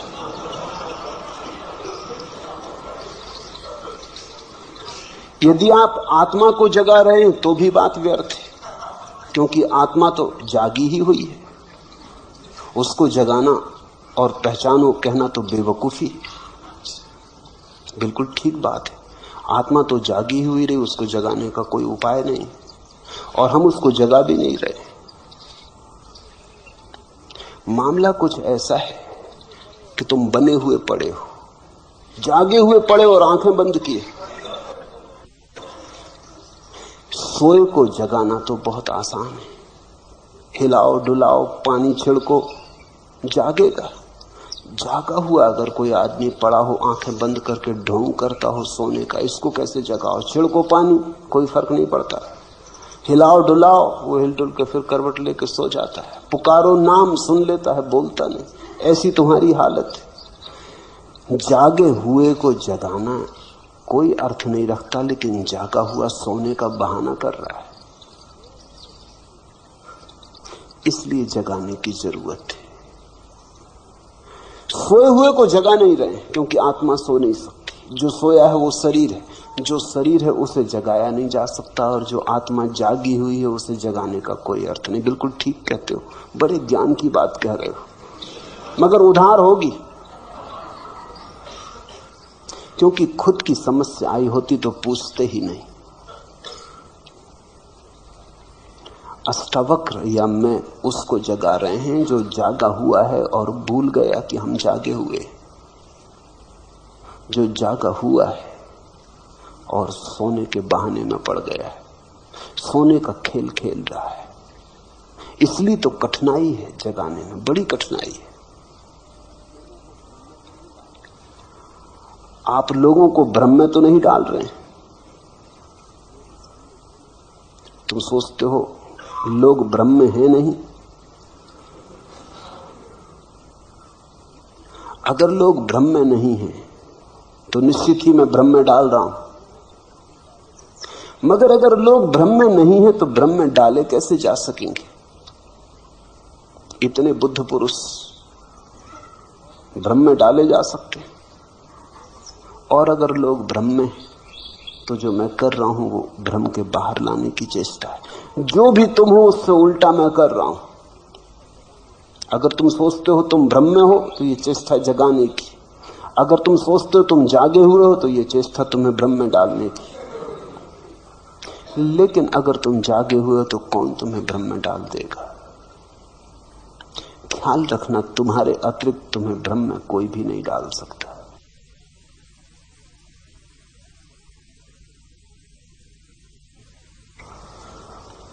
और तुम्हारे अतिरिक्त तुम्हें कोई जगा भी नहीं सकता। जगाने की चेष्टा कोई कर सकता है, लेकिन जब तक तुम सहयोग न करोगे तुम जागोगे नहीं, क्योंकि ये नींद थोड़ी है कि कोई तोड़ दे। तुम बने हुए पड़े हो, तुम्हारा सहयोग जरूरी है। सहयोग का अर्थ ही शिष्यत्व है। सहयोग का अर्थ ही है कि कोई जगाने वाले के पास तुम जाते हो, तुम कहते हो मेरी पुरानी आदत हो गई अपने को धोखा देने की, जरा मुझे साथ दे, जरा मुझे सहारा दे कि इस आदत के बाहर निकाल ले। एक युवती मेरे पास आई और उसने कहा कि उसे कुछ मादक द्रव्य लेने की आदत हो गई, बाहर आना चाहती, बड़ी आकांक्षा है बाहर निकल आने की, बड़ी आतुर है कि किस तरह बाहर निकल आए। लेकिन वो जो आदत पड़ गई मादक द्रव्यों की वो इतनी गहरी हो गई है, वो शरीर की कोशिकाओं में पहुंच गई। अगर न ले मादक द्रव्य तो ऐसी पीड़ा और बेचैनी सारे शरीर में होती कि न तो सो सकती, न उठ सकती न बैठ सकती तो लेना ही पड़ता है, और लेती है तो पीड़ा होती मन को कि ये क्या जाल हो गया। अब वो मेरे पास आई कि मुझे बाहर निकालने आपके हाथ का सहारा चाहिए। बस ऐसी ही अवस्था है। जन्मों जन्मों तक सोने के अभ्यास को तुमने बहुत गहरा कर लिया है, जागे हुए को सोने के भ्रम में डाल दिया है, सम्राट को भिखारी मान लिया, लेकिन इतने जन्मों तक माना है कि आज अपने ही अभ्यास के कारण सिर्फ सुन लेने से कुछ नहीं होता। तुम मेरी बात सुन ले सकते हो, उससे कुछ भी ना होगा, जब तक कि तुम उसे गुनो ना, जब तक कि तुम राजी ना हो जाओ। तुम्हारे अतिरिक्त तुम्हें कोई जगा ना सकेगा। नहीं तो एक बुद्ध पुरुष काफी था, शोरगुल मचा के सबको जगा देता, ढोल डमास पीट देता और सबको जगा देता। इधर 100 आदमी सो रहे हो तो एक आदमी जगाने के लिए काफी, वस्तु तो आदमी की भी जरूरत नहीं, अलार्म घड़ी भी जगा देती। एक आदमी आ जाए और ढोल पीट दे, सब उठ जाएंगे, घंटा बजा दे, सब उठ जाएंगे। लेकिन ये क्यों नहीं हो सका कि बुद्ध पुरुष हुए, महावीर हुए, अष्टावक्र हुए, कृष्ण हुए, क्राइस्ट हुए, जरथुस, लाओत्सु, इन लोगों ने ऐसा क्यों ना किया कि जोर से घंटा बजा देते सारी पृथ्वी जाग जाती। घंटा खूब बजाया, मगर कोई सो रहा हो तो जागे। यहां बने हुए लोग पड़े, वो आंखें बंद किए पड़े, वो सुन लेते हैं घंटे को, वो कहते हैं बजाते रहो, देखें कौन हमको जगाता है। जब तुम जागना चाहोगे तो जागोगे। भ्रम में मैं तुम्हें डाल नहीं सकता, भ्रम में तो तुम हो। अब और भ्रम में तुम्हें क्या डाला जा सकता है? तुम्हें और भी भटकाया जा सकता है। तुम सोचते हो और कुछ भटकने को बचा है। इससे नीचे तुम और गिर सकते हो, गिरने की कोई और जगह है?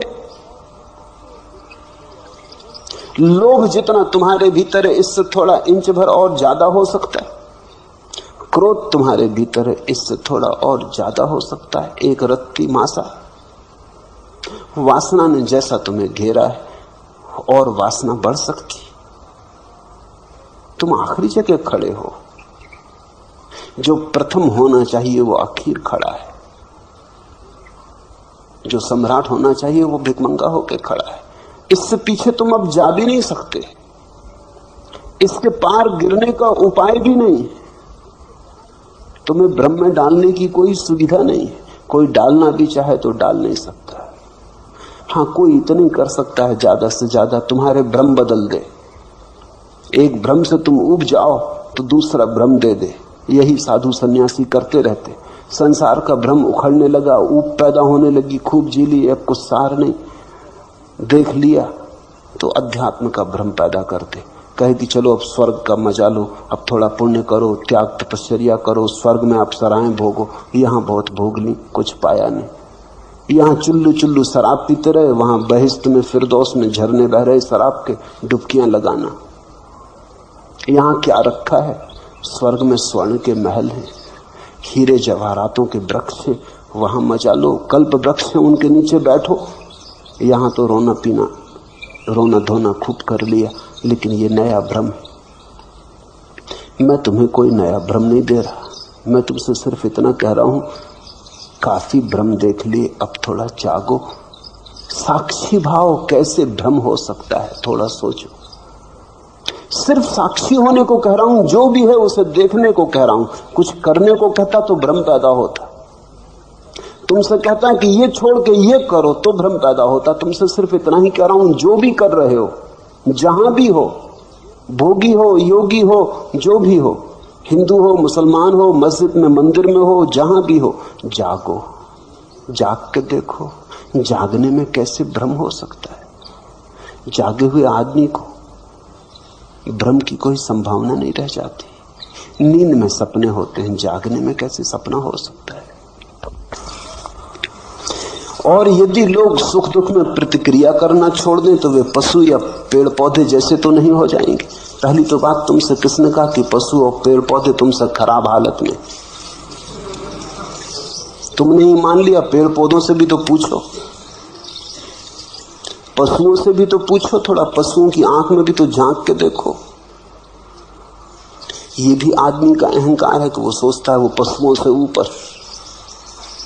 और पशुओं की इसमें कोई गवाही भी नहीं ली गई। ये भी बड़े मजे का बात है। एक तरफा निर्णय कर लिया है, अपने आप ही निर्णय कर लिया है।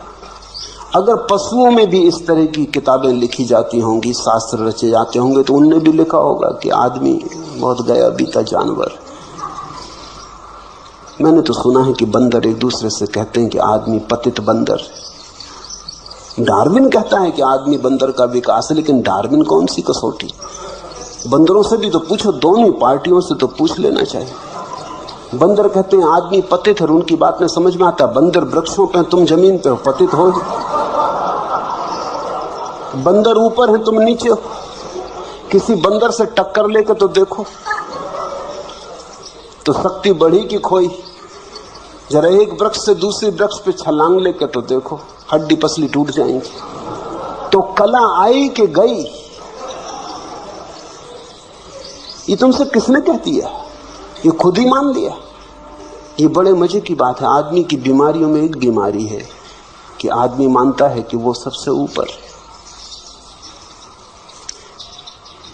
फिर पुरुषों से पूछो तो वो मानते हैं वो स्त्रियों से ऊपर। स्त्रियों से भी नहीं पूछे, स्त्रियों की इसमें कोई गवाही नहीं ली गई, इस पर कोई वोट नहीं हुआ कभी, क्योंकि पुरुषों ने शास्त्र लिखे, जो मन में था लिख लिया। और स्त्रियों को तो पढ़ने पे भी लोग रोक लगा रखी थी कि कहीं वो पढ़ भी लें तो बाधा डालेंगे, क्योंकि जो पंडित लिख रहा था उसकी पत्नी ही उसको कष्ट में डाल देती अगर पढ़ना आता हो तो पढ़ने पे बाधा लगा दी कि वेद पढ़ नहीं सकती स्त्रियां, ये नहीं कर सकती। हद कर दी पुरुषों ने। स्त्रियां मोक्ष भी नहीं जा सकती। मोक्ष जाने के पहले उनको पुरुष होना पड़ेगा, पुरुष पर्याय में आना पड़ेगा।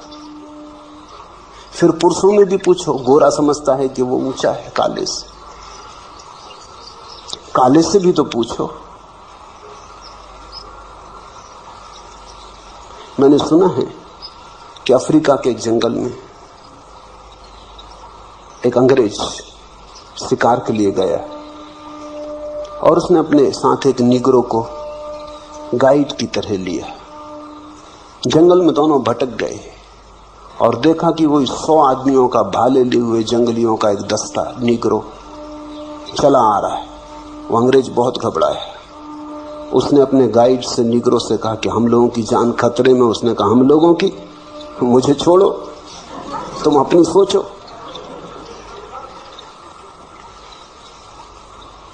मेरी क्यों खतरे में होगी?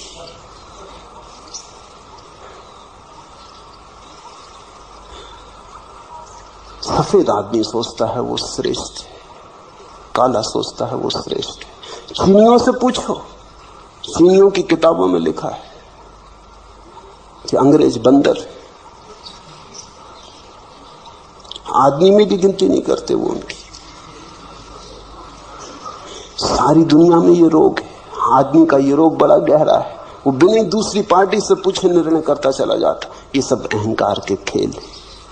अगर तुम थोड़े अहंकार को छोड़ के देखोगे तो तुम पाओगे परमात्मा के ही सब रूप है। जानवर भी, पशु पक्षी भी, पौधे भी, मनुष्य भी। परमात्मा ने कहीं चाहा है हरा हो जाना तो हरा है, कहीं चाहा है पक्षियों के गीत से प्रकट होना तो वैसा हो रहा है, कहीं चाहा है आदमी होना तो आदमी हो गया। इनमें कोई तरतमता नहीं है, हायरार्की नहीं है, कोई ऊपर नीचे नहीं है। ये सब एक साथ परमात्मा की अनंत लहरें। छोटी लहर में भी वही, बड़ी लहर में भी वही, सफेद लहर में भी वही, काली लहर में भी वही, घास में भी वही, आकाश छूते हुए वृक्षों में भी वही। आध्यात्मिक दृष्टि तो ये कहती है कि इसी क्षण जो भी है वो परमात्मा है। फिर परमात्मा में कोई आगे पीछे कैसे हो सकता है? ये तो बड़ा मुश्किल हो जाएगा। ये तो परमात्मा में भी कुछ नीचे और कुछ ऊपर करना कठिन हो जाएगा। एक ही है। साक्षी भाव से देखोगे तो पाओगे सब एक है। इसलिए पहले तो ये पूछो ही मत कि यदि लोग सुख दुख में प्रतिक्रिया करना छोड़ दें तो वे पशु या पौधे जैसे तो नहीं हो जाएंगे। हो जाएंगे तो कुछ हर्जा नहीं होगा। हिटलर अगर पशु हो जाए, पौधा हो जाए तो कोई हर्जा है? हाँ, दुनिया में करोड़ों लोग मरने से बच जाएंगे और तो कुछ हर्जा नहीं हो जाएगा। नादिर शाह अगर शेर होता तो कोई हर्जा होता, 10-5 आदमियों को मार के तृप्त हो जाता, भोजन के लिए ही मारता, ऐसे अकारण लाशों से तो नहीं भर देता दुनिया को। इतना तो पक्का है कि पशुओं ने अभी तक एटम बम जैसी कोई चीज नहीं खोजी। नखून से काम लेते हैं, बड़े पुराने ढंग से काम चलता है, भोजन के लिए मारते हैं। आदमी अकेला जानवर है जो बिना भोजन की इच्छा के भी मारता है।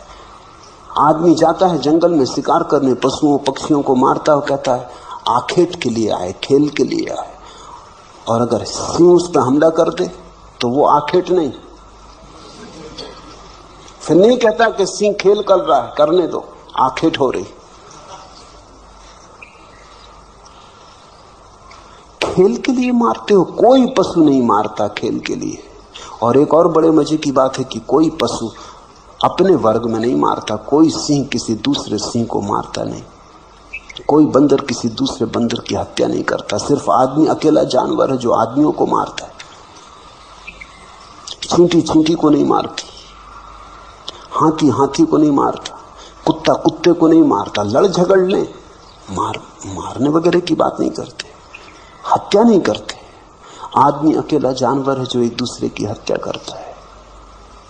आदमी में ऐसा है क्या जिसके लिए तुम इतने परेशान हो रहे हो? खो भी जाएगा तो क्या खो जाएगा? पेड़ पौधे बहुत सुंदर हैं, पशु बड़े निर्दोष हैं। मगर मैं ये नहीं कह रहा कि तुम पेड़ पौधे या पशु हो जाओ, मैं सिर्फ ये कह रहा हूं कि अहंकार छोड़ो। और दूसरी बात, ये मैंने कहा भी नहीं कि सुख और दुख में प्रतिक्रिया करना छोड़ दें, ये अष्टावक्र ने भी कहा नहीं। सुख दुख में समता रखने का अर्थ सुख दुख में प्रतिक्रिया करना छोड़ देना नहीं है। सुख दुख में समता रखने का अर्थ केवल इतना ही है कि मैं साक्षी रहूंगा, दुख होगा तो दुख को देखूंगा, सुख होगा तो सुख को देखूंगा। इसका यह अर्थ थोड़ी है कि जब तुम बुद्ध को कांटे चुभाओगे तो उनको दुख नहीं होता। बुद्ध को कांटे चुभाओगे तो तुमसे ज्यादा दुख होता है, क्योंकि बुद्ध तुमसे ज्यादा संवेदनशील है। तुम तो पथरीले हो, बुद्ध तो कोमल कमल की तरह। तुम जब बुद्ध को कांटे चुभाओगे तो बुद्ध को पीड़ा तुमसे ज्यादा होती, लेकिन पीड़ा हो रही शरीर में, बुद्ध ऐसा जान के दूर खड़े रहते। देखते हैं पीड़ा हो रही, जानते हैं पीड़ा हो रही, फिर भी अपना तादात्म्य पीड़ा से नहीं करते। जानते हैं मैं जानने वाला हूं, ज्ञाता स्वरूप हूं। प्रतिक्रिया छोड़ने को नहीं कह रहे हैं। ये नहीं कह रहे हैं घर में आग लग जाए तो तुम बैठे रहना तो तुम बुद्ध हो गए, भगना मत बाहर। भागते समय भी जानना कि घर जल रहा है, वो मैं नहीं जल रहा। और अगर शरीर भी जल रहा हो तो जानना कि शरीर जल रहा है, मैं नहीं जल रहा। इसका यह मतलब नहीं कि शरीर को जलने देना, शरीर को बाहर निकाल लाना। शरीर को कष्ट देने के लिए नहीं कह रहे हैं। प्रतिक्रिया शून्य होने का अर्थ हुआ कि तुम पत्थर हो गए, जड़ हो गए। तो बुद्ध पत्थर नहीं है, बुद्ध से बड़ा करुणावान कहां पाया तुमने? अष्टावक्र पत्थर नहीं हो गए होंगे, प्रेम की धारा बही। तो जिनसे प्रेम का झरना बहा उनकी संवेदनशीलता बढ़ गई होगी, घट नहीं गई होगी, उनके पास महाकरुणा उतरी। लेकिन तुम गलत व्याख्या कर ले सकते हो। और जिन्होंने पूछा है थोड़े शास्त्रीय बुद्धि के मालूम होते, थोड़ा बुद्धि में कचरा ज्यादा है, कुछ पढ़ लिया, सुन लिया, इकट्ठा कर लिया, वो काफी चक्कर मार रहा है। वो सुनने नहीं देता, वो देखने भी नहीं देता, वो चीजों को विकृत करता चला जाता है। राही रुके सब, भीतर का पानी अधहंसा, बाहर जमी बर्फ है, एक तरफ छाती तक दलदल अगम, बाढ़ का दरिया एक तरफ है। मन मानी बह रही हवाएं, जंगल झुके हुए सब, राही रुके हुए सब। बंद द्वार, अध खुली खिड़कियां, झांक रही कुछ आंखें, सूरज के मुंह पर संध्या की काली अनगिन तीर सरीखी चुभती हुई सलाखें। अपने चेहरे के पीछे चुप, सहमे लुके हुए सब, राही रुके हुए सब। अपने चेहरे के पीछे चुप, सहमे लुके हुए सब, राही रुके हुए सब। ये जो चेहरे मुखौटे बुद्धिमानी के, पांडित्य के, शास्त्रीयता के, इनके पीछे कब तक छुपे रहोगे? ये जो विचारों की परतें हैं, इनके पीछे कब तक छुपे रहोगे? इन्हें हटाओ, भीतर शुद्ध चैतन्य को जगाओ। दृष्टा की तरह देखो, विचारक की तरह नहीं। विचारक का तो अर्थ हुआ मन की क्रिया शुरू हो गई। तो अगर अष्टावक्र को समझना हो तो चैतन्य, शुद्ध चैतन्य की तरह ही समझ पाओगे। अगर तुम सोच विचार में पड़े तो अष्टावक्र को तुम नहीं समझ पाओगे, चूक जाओगे। अष्टावक्र कोई दार्शनिक नहीं और अष्टावक्र कोई विचारक नहीं। अष्टावक्र तो एक संदेश वाहक हैं, चैतन्य के साक्षी के, शुद्ध साक्षी। सिर्फ देखो, दुख को देखो, सुख हो सुख को देखो। दुख के साथ ये मत कहो कि मैं दुख हो गया, सुख के साथ ये मत कहो कि मैं सुख हो गया। दोनों को आने दो, जाने दो। रात आए तो रात देखो, दिन आए तो दिन देखो। रात में मत कहो कि मैं रात हो गया, दिन में मत कहो कि मैं दिन हो गया। रहो अलग थलग, पार, अतीत, ऊपर, दूर। एक ही बात के साथ तादाद में रहे कि मैं दृष्टा हूं, साक्षी हूं। हरिओम तत्सत। आज इतना ही।